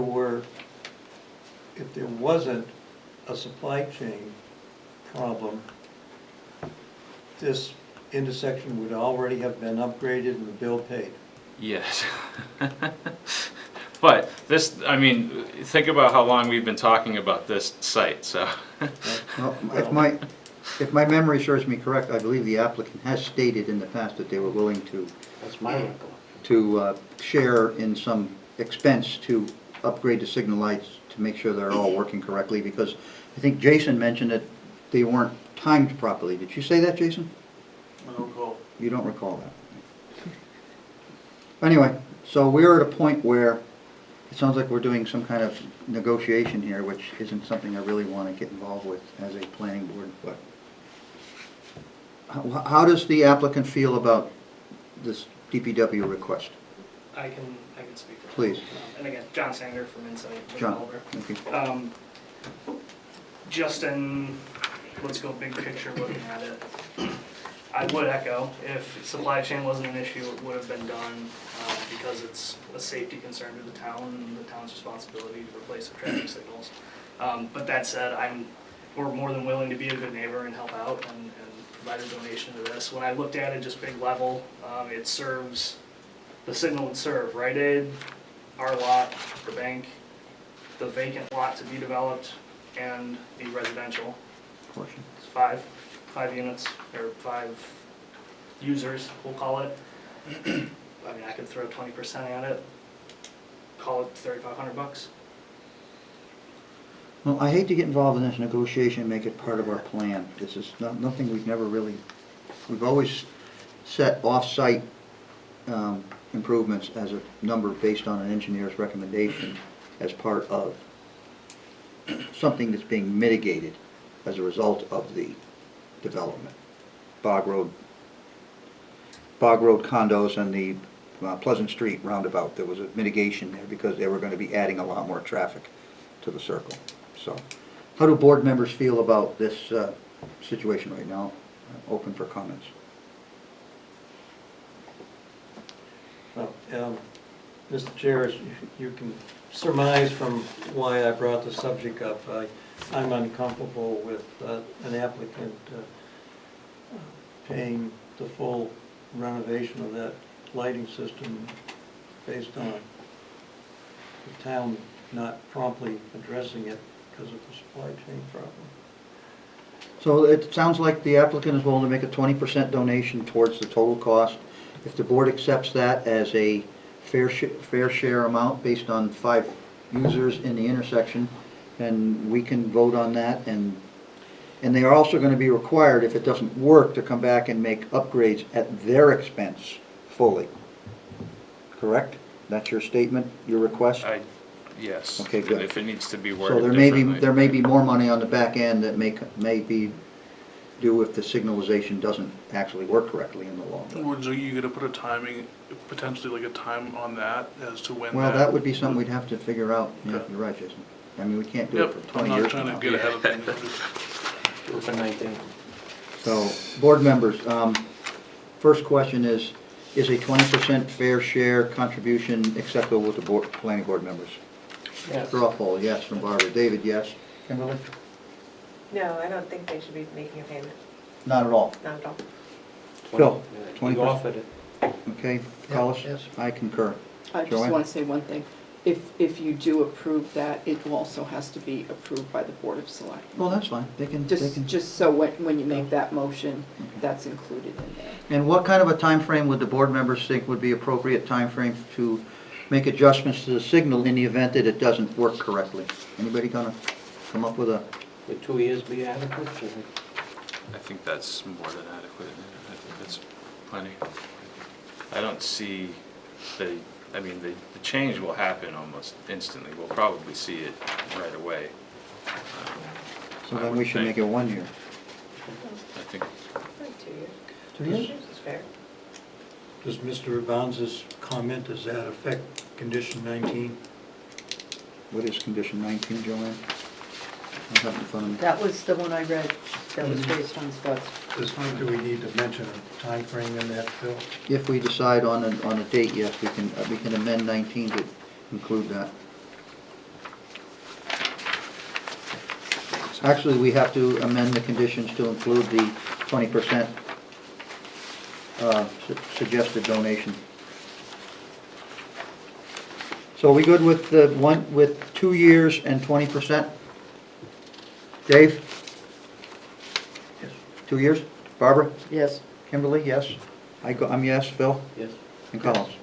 So, Joanne, 2 conditions. One amended condition would be the two-year time frame for evaluation and correction, and a 20% of $17,000 would be the amount that the applicant is going to give as an off-site improvement. Okay. I do have one question. On Phil? The clock for the 2 years, what determines when it starts? I would say the Whenever you fix it. certificate of occupancy. Yes. You can fix the light today, and if they don't build the thing for another year, I'm just saying, it starts when they get their certificate of occupancy, I would say. That's what I want to Good. make clear. So Joanne, that 2-year clock begins with the CO. Thank you, Phil, for that. Okay, are we done with traffic now, everyone? Yes, everybody smiling? Okay, Yes. let's move on to the architectural rendering. That's the second part of the conditional use permit, Joanne? Correct. Okay. So at the last meeting, we, Question, Joanne, can you remind me what section the conditional use permit is? Because I could not find my May packet. What section in, The criteria. oh, the criteria? Yeah. It's not in our packet. No, it's in, let me get it for you. Where are the, That's, because I didn't bring my, I'm trying to look it up on my phone. and I can't. Jason, do you have it? I have one copy of, No, if you, I've got it on my phone, I'm scrolling and going blind. You don't have the ordinance in front of you, do you? I have it on my Oh, phone. you do? Yeah. It's under planning board. I'll tell you Somebody give me a what section number. It's under, it's on page 142, Okay. section 15. you want my book, Barbara? It's Yeah, easier to wait, read. Do you have your book? What, development or Zoning. zoning? And it is section 15415. Wait for Barbara to get the Well, 15. I'm there, I'm Okay. there, thanks. I'm sorry, it's 15414. Yeah, I got it. So at a prior meeting, the urban design was not well received by the board, and we asked the applicants to come up with some sort of a roof system that would be compatible with the other buildings in the neighborhood, and they have submitted these renderings here to us. I have to admit, after that meeting, I never looked at a Starbucks in my life, and then I started looking at all the Starbucks that are in every town I've driven through, and I go to Portsmouth every day to go to work, so there's plenty of Starbucks to see, and I really admit that most of the other towns have really held Starbucks to the fire. They've built some very nice buildings along the line, Exeter and different places, and Folks, I did see the urban shipping container version down on Route 1 in Portsmouth, and I didn't really like it when it was constructed. So this is a much, in my opinion, this is a big improvement. So, board members' comments on the architectural renderings. I can also chime in that this is the same plan that was submitted at the last. Yeah. Yeah, I was gonna God, well, say. this is the same plan that we looked at the last We- meeting, which. Maybe I It wasn't just here. changed, You I weren't wasn't here, at Mr. this, Chairman. I wasn't You at must the have missed meeting. Can you explain what was been updated since the last meeting? At the last meeting, before the last meeting, the summary's correct. We were looking at the EFS box and no one liked it, understood. Got our architect more heavily involved. He came to that last meeting and we had a pretty lengthy discussion about adding shiplap siding, more trim elements, a mansard roof. Actually, that was 2 meetings ago, and then the last meeting, we showed this current one. Because I didn't come. Yeah, this current version that has the mansard, it's still a flat roof, but it's Yep. a mansard to screen all the mechanicals. Mm-hmm. So that's what you'd see from ground level, from the right of way. And it was my understanding, leaving that meeting, we weren't going to be required to make any more changes to those elevations, but to bring them because they are still a condition of this approval. I think it's a big improvement. Okay. Board members, any? I guess I feel like we left the meeting very differently because Collis, I know you and I both spoke about the fact that we didn't think that the improvements had gone far enough in the direction that we wanted to go in terms of matching the look and aesthetics of the town. And I will echo what Tim has said. I've seen a lot of Starbucks that look perfectly lovely in the New England style, and so quite frankly, I know it can be done. I'm not really sure what the difference is for a mansard roof versus a regular roof, except it just doesn't look like, I don't know, like a real roof. It's still, I think personally there's some distance to go before we, come along with this. As Collis pointed out, we have, a very beautiful car wash that's going in our town that, looks very stylistic and matches the design of the town. And so that's my thought, is that we had made you aware of that at the last meeting.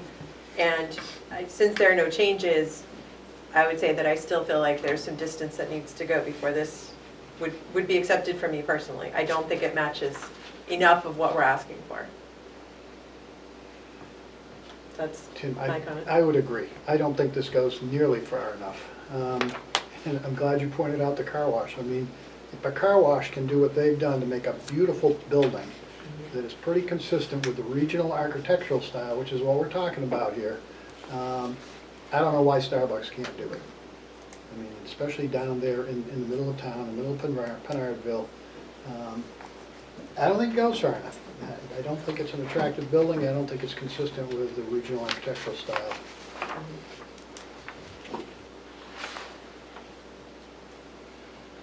One of the reasons you gave at a prior meeting was that you applied a number for cost for the roof as well as the fire suppression system. Are you doing fire suppression in this building? Because I looked it up and there's a statutory number that you have to threshold before you're required to. We would not need it for the building in current configuration, but per my architect, if we peaked the roof, we would, because mechanicals would be enclosed in that roof. And that's, Infeasible. because I checked with the fire department, I thought it was, what's the number, 12,000 square feet or something to that effect? Jason, do you know the number? That's a requirement under the statute for? No, not a code. What do you mean by Compliance. infeasible? I'm saying Building code. for just a single-story building, our general rule of thumb is 5,000 square feet. That's when you need to put in sprinklers, some more or less in That's some your areas. standard. That's what we go by, but that's what we see across the board is kind of, don't go over 5,000 square feet or else you have to put in sprinklers. So we're at 2,300, 2,200, so we won't need sprinklers. But per my architect and per his subs, he said if we fully peaked the roof and had all of our mechanicals up in that roof space, then we would need it for code. It adds to the 23, and you're closer to 5. What are your mechanicals? Air conditioning, what else? Heating and air conditioning? Yeah, HVAC units. I accept what the applicant says. If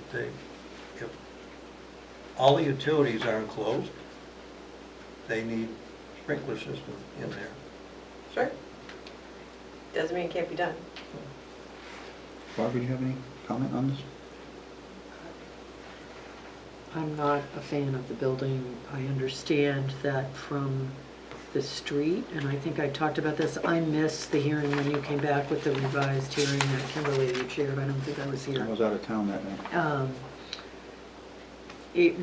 What side is going to, just because I've got my north-south screwed up here, Jason, what side is facing Franklin Savings Bank and what side it will be sort of what I would call the front door as you drive? The south elevation. The south Front door. is, right, and then the north elevation with the sort of That'll utility face door. Rite Aid. Correct. That'll That's- face Mass Road. That's the drive-in side right there on the top? Correct. Okay. Yeah. That's the front door elevation. That's the rear elevation facing. Yeah, no, I figured that from the Good. door. Okay. I just don't, I understand it, but I need to tell you, I was in Hooksett on Route 3 and I took a picture of the Starbucks there and it was a roofed, what I would call a traditional New England style roof. And this condo development of buildings has got New England style buildings with roof lines on it all over. It's got it at the Rite Aid, it's got it at the Franklin Savings Bank, which is a fairly recent, very nice building. I don't understand why putting this modified southwestern block building is somehow something that the applicant thinks would. Well, we're no longer putting the southwest style. It's Well, all. I understand you had them on, I understand what you did. I can show the original plans if that the board. Right, that's what I would Like do. we I did know, I refer back remember to what they were. the- But the issue is that's why I asked for it. I mean, I think I'm okay with the traffic. I've always been okay with the traffic flow and the basic layout of the building. So the staff comments say Appendix G for the design review guidelines. You know, are the roof pitches and types in harmony? Does the Right. proposal reflect regional architectural traditions? So no and no. Right. Right. Exactly. And that's if we have to grant a conditional use permit, those are the questions we need to answer. And I would still say no and no, even with this design. And we had talked about this being a mini commercial area, and we've got Franklin Savings Bank and Rite Aid, which I think reflect the regional architectural style. That does not. Right. And to be quite frank, I'm a little surprised that this has not been changed since we last saw it, because I thought we made it pretty clear. It can be reflected in the minutes. You spoke on it, I spoke on it. I still would not approve this plan as it's presented to us, so I'm surprised that it's back in this format. You put up a parapet wall that hides HVAC units and call it a mansard roof and say, there, we've done our due diligence and it's gone as far as we need to go.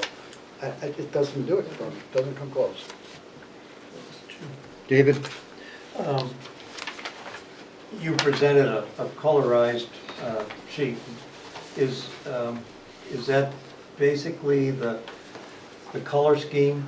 The town printer is bad. The ink in the town printer is bad. The big version's closer to what it would actually be. There was two versions they We presented last had month. brought two versions last time, kind of a dark palette and a light palette, and when we all discussed, the light palette matched the nature of the area a lot better. Oh, yeah, we don't. Because that's like the Starbucks proto, and even printing it out, I knew people aren't gonna like this, so that's why we presented the second version as well. Well, we received positive feedback from some of the board at that point. I know that some of the board was not present, so based on what we had heard, we did not, necessitate any changes to the plan at that point, and for that reason, we hadn't submitted an updated elevations. So that's kind of the genesis of where we're at. I asked my question on the tonal color of the color because, yes, I'm satisfied that they've met the condition of construction and with a pleasant appearance to it. That's going to be the way my vote goes on it. Other board members?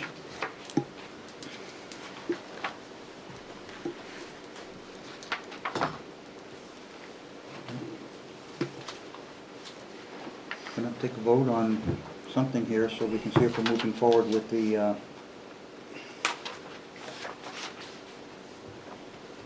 conditional use permit. Do we have to vote on individually, Joanne, or should they have to be voted as a packet? A packet. So we are either going to accept the conversation that we had regarding the traffic lights and the administrative handling of things, and we're going to accept the architectural renderings as they are presented to satisfy the conditional use permit, or we are not going to vote. A yea or nay will decide if we're going to issue this conditional use permit at this time. Unless there's no other. Do you want to make a motion to bring that? Do we need, excuse me if I'm interrupting you, do we need a public hearing, Joanne, or is a conditional use permit strictly intra-board? Normally, it's just within the board. Board, it's a board decision, thank you. I don't want to skip the public comment part. So where are we with this? We are going to either have a motion to yea or nay the conditional use permit at this point in time.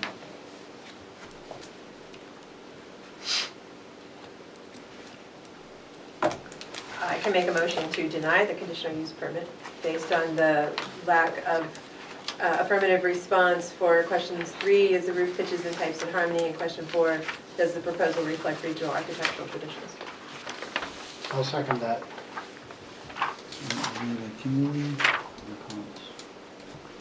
Any discussion on the motion? All those in favor, now this is a motion to deny. All those in favor of denying the conditional use permit based on a lack of response to questions 3 and 4, the vote is to deny. All those in favor say aye. Aye. So we have 3, right? Carlos, Barbara, and Kimberly. And all those in favor, all those opposed to the motion signify by saying aye. Aye. So it's a 3-3 tie at this point. So what happens when you have So a the motion fails. So the motion fails with a tie. So the conditional use permit is granted, is that what I'm hearing? No, it just, the No, motion No, fails. it's just We need a nothing. new motion. You need a new You motion. need a new motion. Okay, so it's a 3-3. Fails. The chair doesn't break the tie? The No, chair the chair voted, voted. it's a 3-3. We We've have only 6 got of us here. six, We we've don't got have a 6 odd number members. tonight. Okay. We have an odd number, but he's standing in the back. So we either need another motion, or the conditional use permit is denied as of right now. Right. Well, I mean, technically, you should make a motion to approve it for the reasons the applicant stated, I suppose. Somebody could change their mind, but. I don't understand your motion, Barbara. Motion to approve. Yes. So, We need to conclude the opposite side of the coin. okay, so who's gonna make the Sometimes motion? people switch. It happens all the time. I'll make a motion to approve it. I'll second that. Any discussion on the motion? So all those in favor of approving the conditional use permit as with the presented drawings as in front of us, signify by saying aye. Aye. What do we have, 3 again? Okay. All those opposed? Aye. So it's 3-3, so the motion fails again. So we're either gonna have to bring this up at another meeting when we have more members, or we're going nowhere. Or the applicant can come in with a different drawing. Come in with another drawing.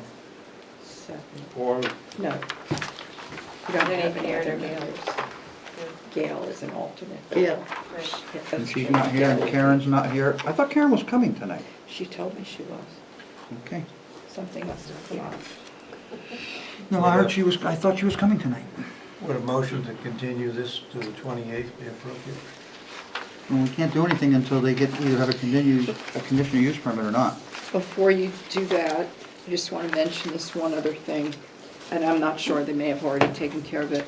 The Conservation Commission had recommended that the owner is responsible to have they're suggesting that the owner be responsible to have the drainage inspected regularly, and that an OM plan be submitted to the town to ensure that the drainage is working properly. Do you remember? No problem with There's that. That should be standard. There's already, that's at the end of the stormwater Okay, report. so that's Yeah, been it's a piece taken of the care of. stormwater report.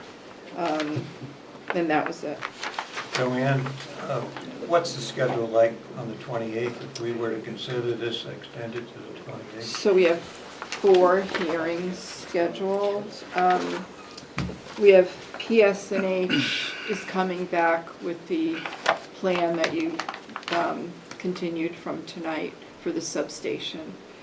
We have a PSNH plan coming in for additional poles replacements. We have Rob Steris coming in for a subdivision, and we have Hawks Motors.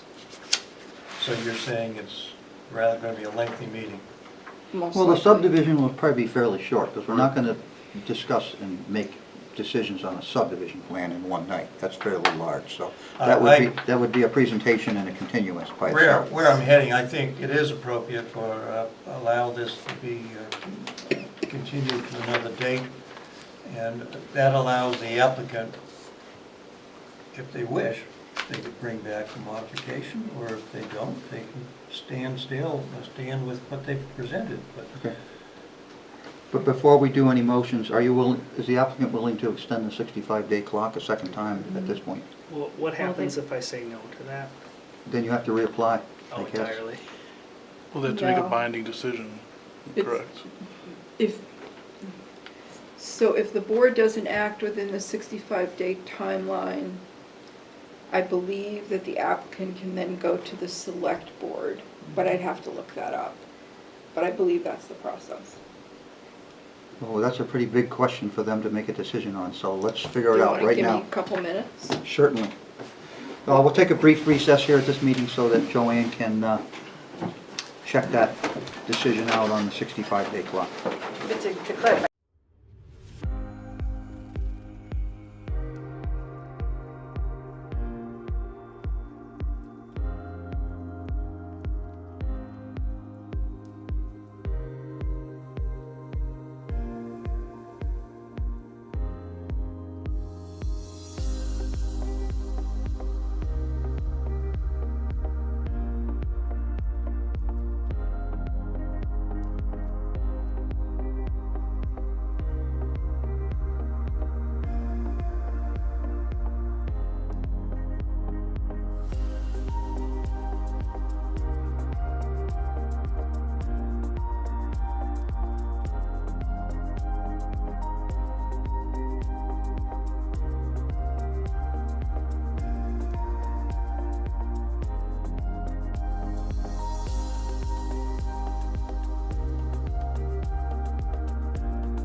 July.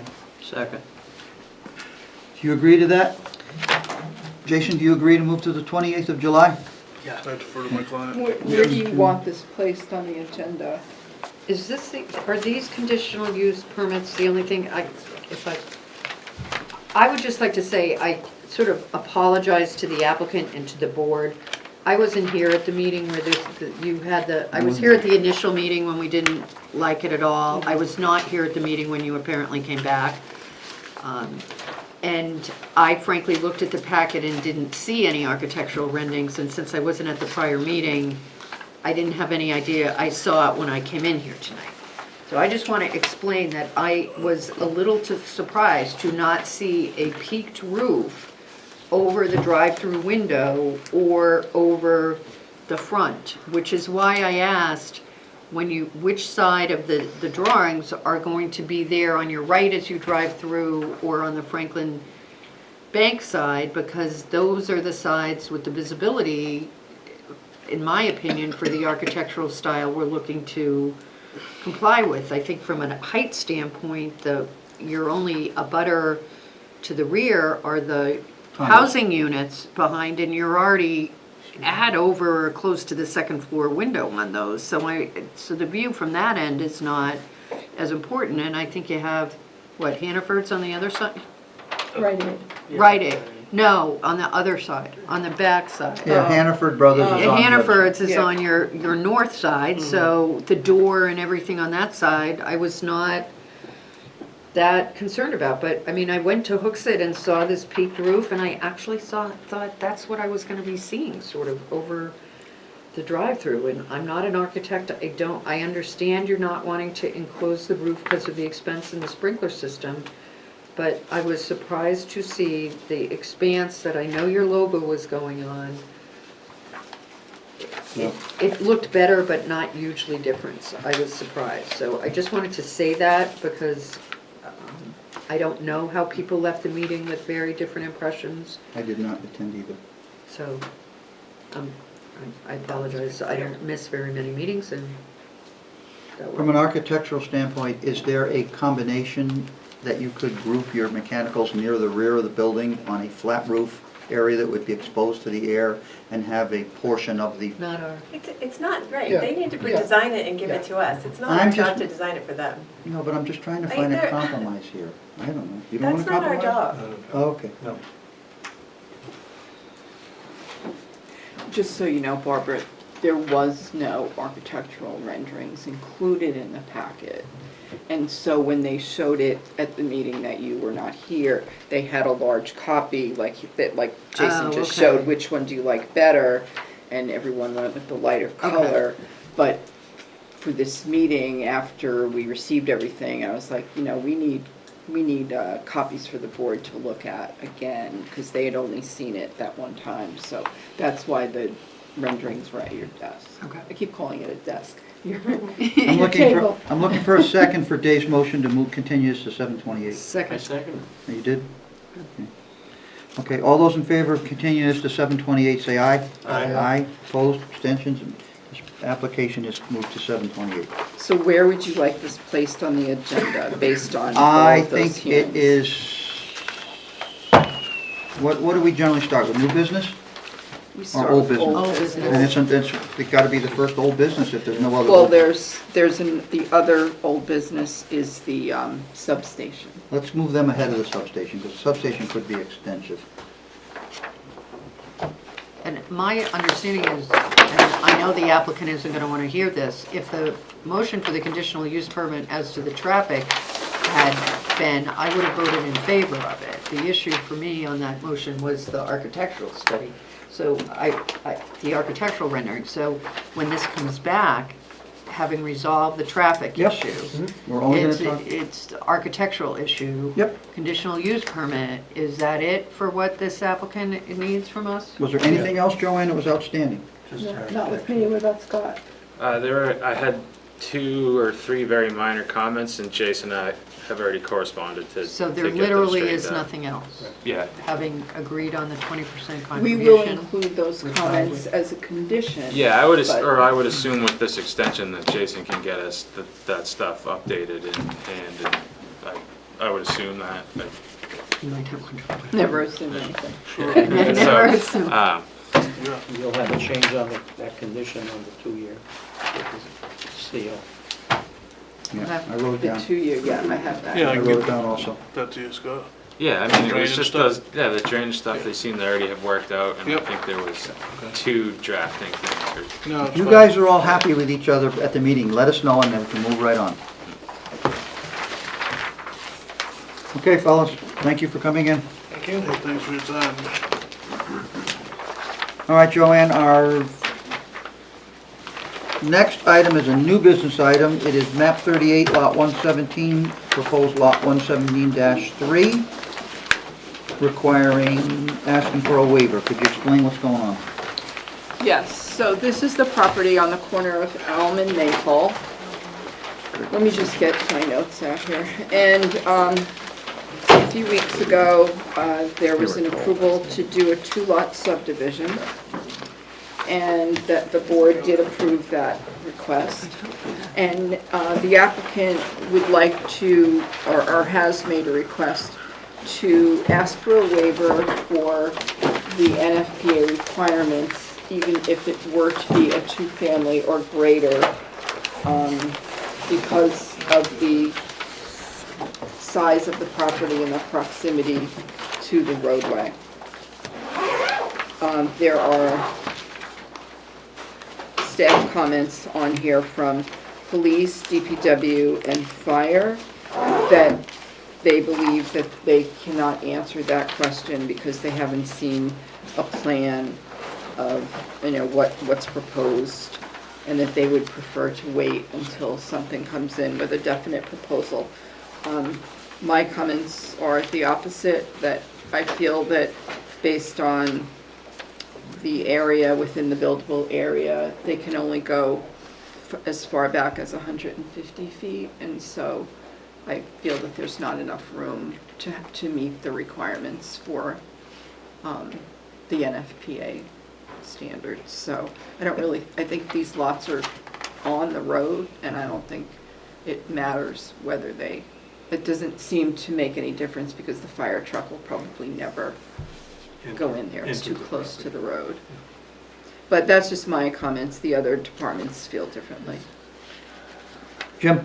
I'm not sure procedurally what we have. There's nothing before us. Is he asking for an amendment to a previously approved subdivision? Because normally we would address this either at the time of subdivision approval or on a site plan application. We have nothing before us. And to the extent it's a site plan application, we'd be able to look at the proposed use and then make a decision, but we don't have that. And the tenor of the comments is along those lines, is what are we talking about on this property? I don't think we can just make a blanket exclusion when there's nothing before us to act on. And in response to Joanne's comment, that's partially exactly the issue. These are small lots in a dense portion of town, and we do have an interest in what's built there. And if you give these piecemeal approvals without knowing what the plan is, you're losing your control over the project, and I don't think that's a proper procedure. So you're correct if it was a single family or a duplex, but we don't know that now. So I think as a matter of just a general waiver, when there's nothing before us, is inappropriate. I believe that requirement to include the NFPA standards applies to 2 and more. 3 family. Correct. So, And a 3-family would come before us, a 2 would not, but it would on a building permit process. Right. But neither of those are before us right now. so what they did submit is the subdivision plan that had already been approved, as well as the waiver, and they've checked off on the application plan amendment. So they're looking to asking amend for an a amendment previously to approved plan. this subdivision plan. Is Mike Dahlberg here? Oh, Joe is here. You want to come up? Well, Joanne, let's follow procedure. Let's let the board talk to you about this first, and then I'll invite the applicant up when it's time to invite the applicant up. Okay. Thank you. So that's where we're at with this one. I just explained it. Let me just finish my thoughts. If I knew what the proposed use was, I could feel more comfortable granting this, but without knowing that, I think we're ahead of ourselves. Well, I sort of concur with Jim in the fact that if we don't know what they're building, and we're gonna waive the required width of the driveway, if let's say a four family is built there, and the ladder truck has to access the building to rescue someone on the 4th floor, and we've waived the driveway requirements, what if the ladder truck can't reach the building? So I concur that we need to know what's going on before we start granting waivers. Anybody else want to say anything before we ask the applicant to step up? Joe, please come up.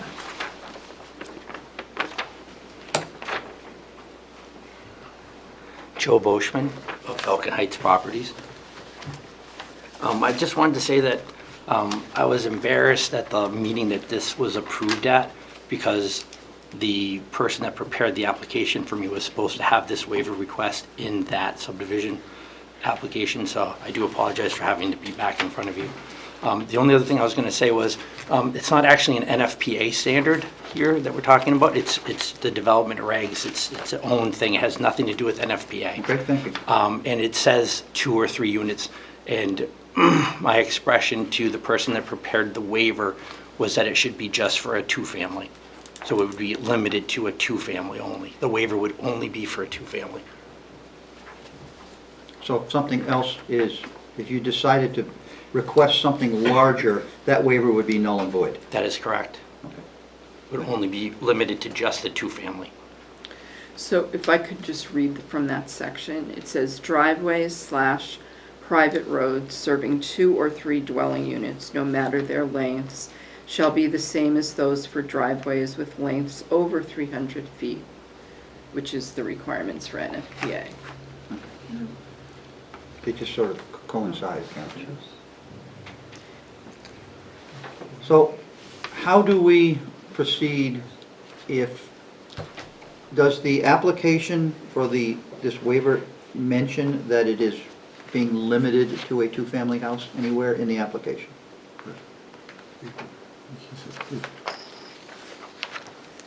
Just want to know, because if that's what the applicant has stated, and that provides a limiting factor, and then it becomes null and void for anything over 2 families.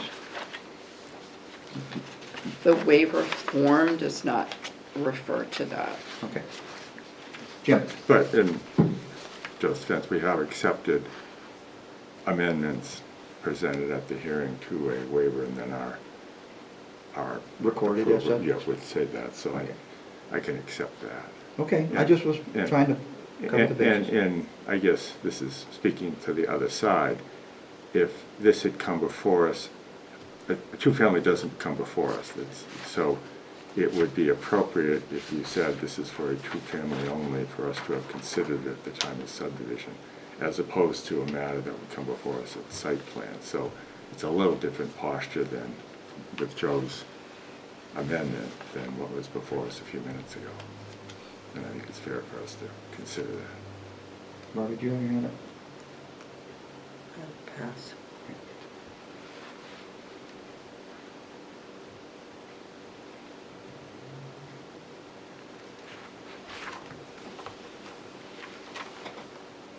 So how does the board want to proceed? Do we want to accept the statement from the applicant that this is limited to a 2-family design only?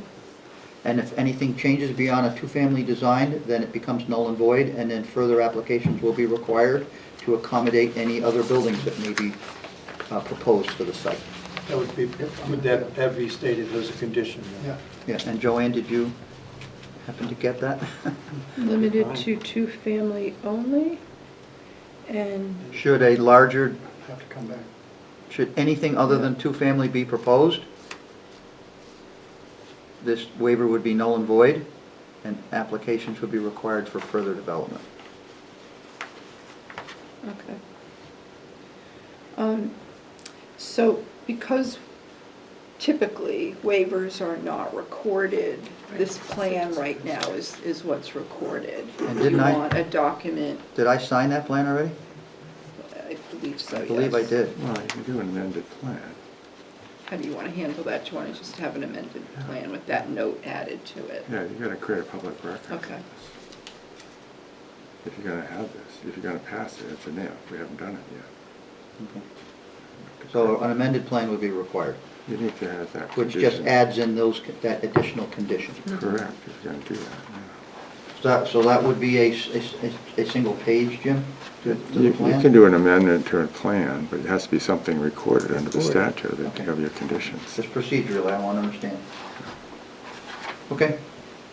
And it could actually be a written amendment, but I recorded. Joe, do you have anything else that you'd like to state for the record at this point? I do not. Okay. So if the board doesn't have any questions, does the board have any questions for the applicant? No, I'll make a comment. I don't like it that we don't have jurisdiction over duplexes, but in fact, we don't under the statute, the way it's the world we live in, so. I'm just, Are you still thinking about it? But, so, I mean, Jim's point is valid, though. I can see that from Elm Street or Maple Avenue, you could access that corner lot, but what happens if there's something at the backside of the middle property that can't be accessed by a fire truck? What happens? It's no different, I guess, in any other house that you can't get into their backyard. Okay. So I'm going to ask if anyone's here to speak at the public comment part of this. So I'll ask Joe to step down and open for public comment. I see Hi. Karen. Please for the record, Karen. Karen Henderson, 17 Elm Street. I mostly wanted to know what this meant, because it's verbiage that didn't really make a lot of sense to me. I read it over and over again, wasn't sure really what that means. So I don't know if you guys can explain this to me, or if Joe needs to Well, we explain can it to try. me. What the regulation requires that for two families, you have to have a driveway to accommodate a fire engine, and the driveway has to be large enough that the fire engine can turn around in the driveway and drive back out to the street. So if a two-family is constructed on either or both of those two lots, the requirement is in the regulations that a driveway has to accommodate the fire truck to be able to turn around, and that seems almost counterproductive because the fire truck couldn't turn around in a short driveway like that. So that's why this waiver is being requested, so that that driveway does not have to be constructed to those standards, because the fire engine certainly that any home along that road is going to stop in the street, and that's where they're going to access the fire scene from, in my opinion. I'm not the fire chief. So this doesn't have any bearing on where the driveway goes, and to your point, how many units would be on it? We did condition it, But it's though. two driveways, well, one for each lot, right? One driveway is all that would be allowed at this point per One driveway per site. site. But we do not generally require that applicants show us where the driveway is unless there's a problem with sightline. That's when the driveway has to be situated on a map to prove that their site distances are met. We also don't generally ask them to show us exactly where the house is going to go. Most times there's an area that's described for the house, if a septic and well are required to meet setbacks and requirements. And in this case, the limit for the site is for two-family only to meet for this waiver to be requested and granted. If a house larger than a two-family is proposed at a later date, this waiver becomes null and void, and they have to start over with a fresh application and meet any conditions that may be brought up. So if it's a three-family or larger, then then a whole new set of rules apply, and this waiver goes away. It's not in perpetuity. So the site can still be marketed as a potential for larger developments. It can be. Just the fine print is not, the driveway is not approved for that size unit at this point in time. With the fire apparatus requirements for access to the site. David? Joanne, remind me for this zoned area, what's the separation between driveways? The separation for driveways in the village commercial, there is none. And that's between one driveway and another. And from a driveway to the intersection? If there is one, it's like 150 feet, but I don't know if that applies in this case either. I'd have to look it up. Also, there's a 10-foot separation between the edge of the boundary line and the driveway, so they can't have the driveway right on the property line, unless it's a shared driveway. Yeah, that's okay.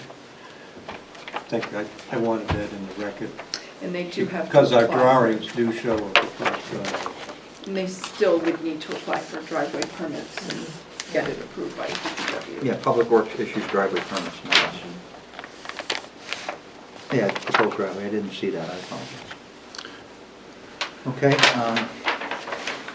But, Kimberly? I'm sorry, but just to clarify, these are sketches as proposed driveways, so our approval of this does not mean the driveways will go as shown in these plans. Just so as you know, other towns on new subdivisions do require, some towns on other new subdivisions require that the driveways be shown on the subdivision plan and installed where the subdivision plan shows them. We don't presently do that in this one. So, Jim? If we waive this, and we did in last time with duplex, we are essentially permitting a duplex on a small lot. But it is zoned for that. Yes. So it's, you know, our zoning allows it, that provision makes it that you're gonna have an awful lot of impervious surface, which is something we don't encourage. So, you know, if you're gonna have a duplex and allow them, this requirement's inconsistent with our other goals. I think that's the reason for waiving it. If on the other hand, we're trying to discourage duplexes, and maybe you don't waive it, but. Well, unfortunately, we don't issue the building permits for duplexes. Well, The that's building exactly, department no, does. it has to be done through this kind of zoning rather than through a site plan or something, because we don't see those. Anybody else? Karen, are you done? I will note on the marketplace, there was a discussion as it's come down the hill on influencers being very subtle in how they advertise. Well, we just had an influencer sitting in front of us with a very subtle advertisement. She must have been watching it. So is there anyone else who would like to speak on the public on this matter? So I'm going to close public comment. Board members? Well, I think now we have the information that we can get the feedback from the rest of the town departments. Their comment was they couldn't come because they didn't have the zoning, but now we know what's there, so I think it'll be appropriate to get some comment.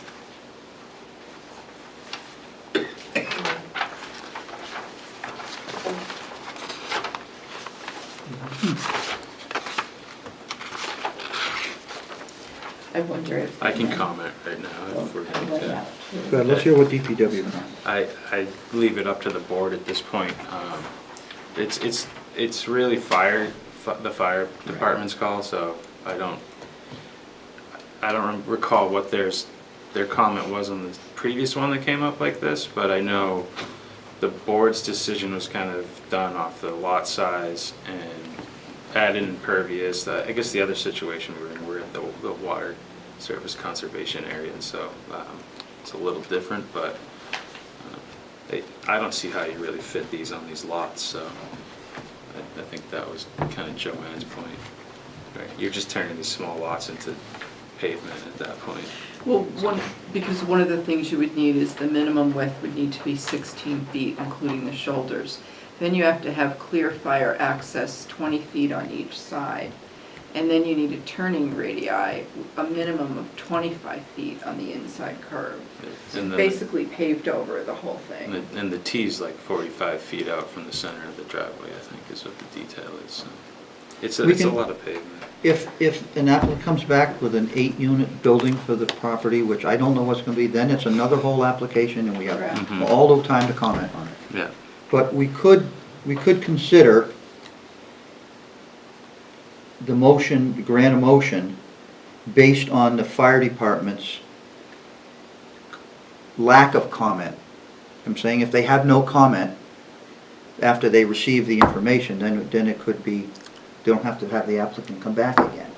If fire department has comments, then we don't, I think with the fire, I don't want to speak for the fire department, but I think what they'll say is, it's not just two-family, it's where is it located, how is the driveway laid out, all of that taken into consideration. but do they do that with, I wonder if they do that with all two families. They built one across from the bank. Can you find it if they commented on the one across from the bank? Well, typically, it's not the same process, because I don't- That's what I want. someone comes in for a building permit.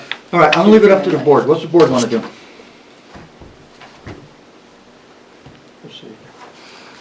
Continue it based on fire department comment? The only thing with PD, because they all said the same, they all had the same comment. All right, well then, And that was the whole issue that's been brought up before us, not knowing what was gonna be there. so can we relate to the fire and PD that the applicant's statements regarding a two-family only, and anything larger than that, then the waiver would be null and void, and let them comment on that statement? Yeah, we continue it to let them Right. submit a comment would be appropriate, because I think even though we may know what our answer will be, it's inappropriate to not involve them when you've gone to them initially, and the applicant didn't put it in his application, that condition, so it's fair that that condition be brought back before them. So I would move that we continue this I think that's to... appropriate. I think you can now go back to the town department and say, we now have a more definitive plan, and we want your reactions now to this more definitive plan. And because it is a waiver of a zoning. Joanne, would we expect to receive comments back from fire and PD within a 2-week time frame? I would hope so, yeah. Well, it doesn't always happen. No, they're pretty good about that. Okay, so, I'll move that we continue this till the next meeting, which we're loading up on, in order Be there to, till midnight, well, Is Hawks really at the next one? yeah. we used to in the Even though old... they haven't gone to the select board? Well, I'd have to check with Patty, but she has it on for the next meeting. Okay. I don't think we're gonna be able to accept it as complete without that. No, no. So why don't you notify Hawks that until they get No, a select board?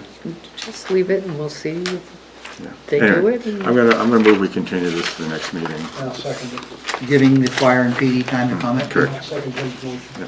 Okay, the motion's been made and seconded to continue to 7:28, giving fire and PD time to comment. Any discussion on the motion? All those in favor say aye. Aye. Opposed, abstentions, motion passes. Is this my comment? Yes. Follow-up question. Joanne, I would like to know what happened with this issue with the house that was built across from the bank. Yeah, You mean as far as the building? What, is that a process goes? single family or a duplex or? That's a Duplex. duplex. It's at least two, it might be more than that. Did So they- I want to know what happened with the driveway and that, because I don't remember Where is seeing. this Barbara? I'm sorry. Across from the TD bank. Bank. Across from TD. Yeah, yeah. So, The big ugly one. Just don't Yeah. speculate, find out, just. well, I already know. Okay. So, it was missed, they came in for a driveway permit, and well, I shouldn't even say it was missed. Up until this point, driveway permits were being issued to two families all over that had not met that requirement. And then, so it was missed for years and years. And so somebody brought it to our attention most recently, and I think it was because of Joe's project. And so now everyone is aware of it, and now now a waiver is required now or waivers are required, compliance is required? compliance. So it's something that's been in there for, as far as we can tell, it's been a while. Probably since, I would say, since those development regulations maybe were last updated, which was like at least since 2015. So it was missed by multiple parties, fire, everybody. Everybody. Okay, we're not done, folks, so I know everybody wants to go home. In terms of the next meeting, Jim, large applications, in my recollection, were never even tried to be acted on the night of the, we would get a brief overview of the project and would instantly continue it to the next meeting. So we don't have to take all the meat and potatoes of every application and act on it that night, No, so. we need to accept it for hearing within 30 days. And then continue it. Correct. So we could start using that model if we have an overloaded schedule to move the meeting along and, or we can adopt a time frame for applicants. You have 30 minutes to give us your bit, and at the end of 30 minutes, we're done.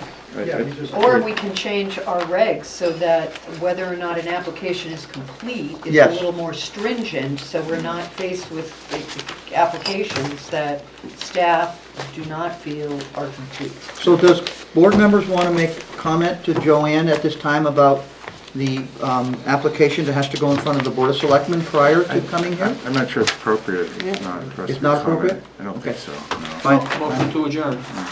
No, wait, I one will- other thing's on the table. Just to answer Please. Tim's question, I will look into that, but I thought it was scheduled for the select board meeting that already just happened, so apparently Carl said Apparently it's not. not, so, I'll look into it. Yeah, I don't think, when Jason asked, I don't think they had time to notice it Okay, here. so maybe not until August then. Okay. So I thought they it was will- the 6th. Is there a select board meeting on the 6th? Does that sound right? I don't know. They will not be coming before you until that issue is resolved, because they need a license. They did go to the zoning board and received their variance. What else did you have, Kimberly? I just, there's two other pieces of We paper on have the table. Do we the need to housing talk about them? appeals business you Oh, put on? So, there's a new statute that was passed, I think it's called 1661. I don't have it right in front of me. Anyway, it includes, here it is, it includes items, it looks like they were tacked onto it, that pertain to planning and zoning. And I've highlighted those areas if you wanted to take a look at it, but there's also a webinar scheduled for August 10th at 12 p.m. if you'd like to sign up for it, if you're interested. Otherwise, I can just go over it with you at some point in time, but it changes a few of the procedures I'll put 'em for in here. planning and zoning boards.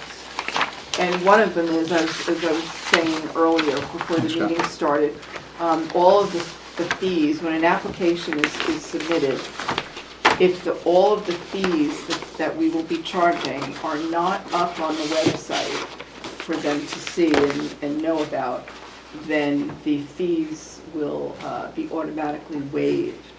So we have to make sure those fees get up there. I couldn't find fire and sewer. But sewer, Lynn pointed out to you, is They're in the regulations so themselves, but we which is have to on there, post but- them. Yeah, The regulations are on the website, correct. but they're not posted independently of the regulations. They're not, So we're no. gonna have to make sure that gets done. Yeah. And if there are any Any driveway DPW permits fees, we and should everything. probably add those Well, to the the court planning gets stick their nose in. website as well. Yeah, because I think it's just on that, right now it's Yeah. just on the and application. I I don't think think we those are stated already anywhere else. listed. Yeah. Maybe we should include driveway fees too. Okay, should also. And like street opening permits, Yeah, is put that everything type on. of thing gonna fall into Everything, this? Everything. All everything. inclusive. Burglar, residential burglar alarm fees, all of that stuff. So on a different subject, quickly, I've been conversing with Joanne regarding the condos across from the villa, because I noticed they had all their hydro seeding done, and they were looking for COs down there. And I reminded Joanne, and she reminded herself, and me as well, that there's a landscaping plan that had never been implemented. And once you give a CO without the landscaping being implemented, so suddenly, if you notice down there, There's all kinds of it's starting to be landscaped like like crazy. and all the trees look like there were seconds, because they all go like this, and they go like this.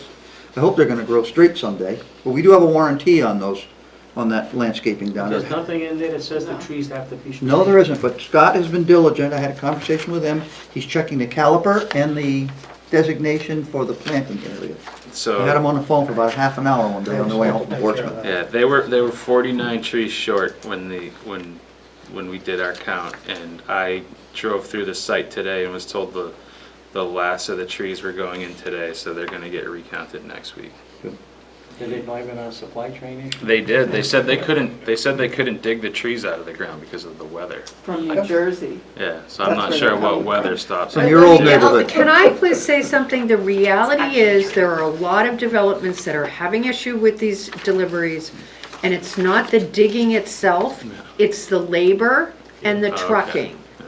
And this was an issue that actually this developer identified over 2 months ago in regards to trees that were in Canada that they couldn't get down. And I know other developers that it's been happening When was that also. identified, Barbara? At a public meeting? No, I went down to tour the site at one point. Okay, And I went because- in and talked to them. Because it was almost like the COs were being requested and the plan wasn't complete, that's all I'm saying.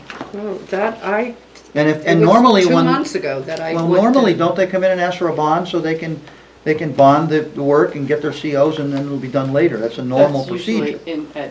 That's when it's complete, but. No, prior to a CO being issued. Well, but normally you're talking about this, I'm not good, this is, you know, they're building unit by unit, I'm not. I just To have get it. one more thing. Go ahead. The court order for Hemily, I just had a chance to read it recently, and I've, Which no- one is this? Can you- Next, Hemily next to the Shell residential station, right next to the multifamily. power lines, Oh. And condos. they do mention, you'd be interested in this, they do mention in here that the procedure that we have for planning to comment to zoning was very unusual, and they didn't feel that it was like really something we should be doing. They didn't come out and say, don't do it. They didn't say it was illegal, but they didn't have nice things to say about it. So I just highlighted some things on here that you might be interested in, and I thought maybe we should look at that come zoning change time to possibly eliminate that requirement. Anything Yeah, else? that's kind Anyone of- else have any business for the board tonight? Motion to adjourn. Seconded by Me. BG. BG beat you. All those in favor of adjourning, say aye. Aye. All opposed, abstentions, motion passes. Thank you, GTV.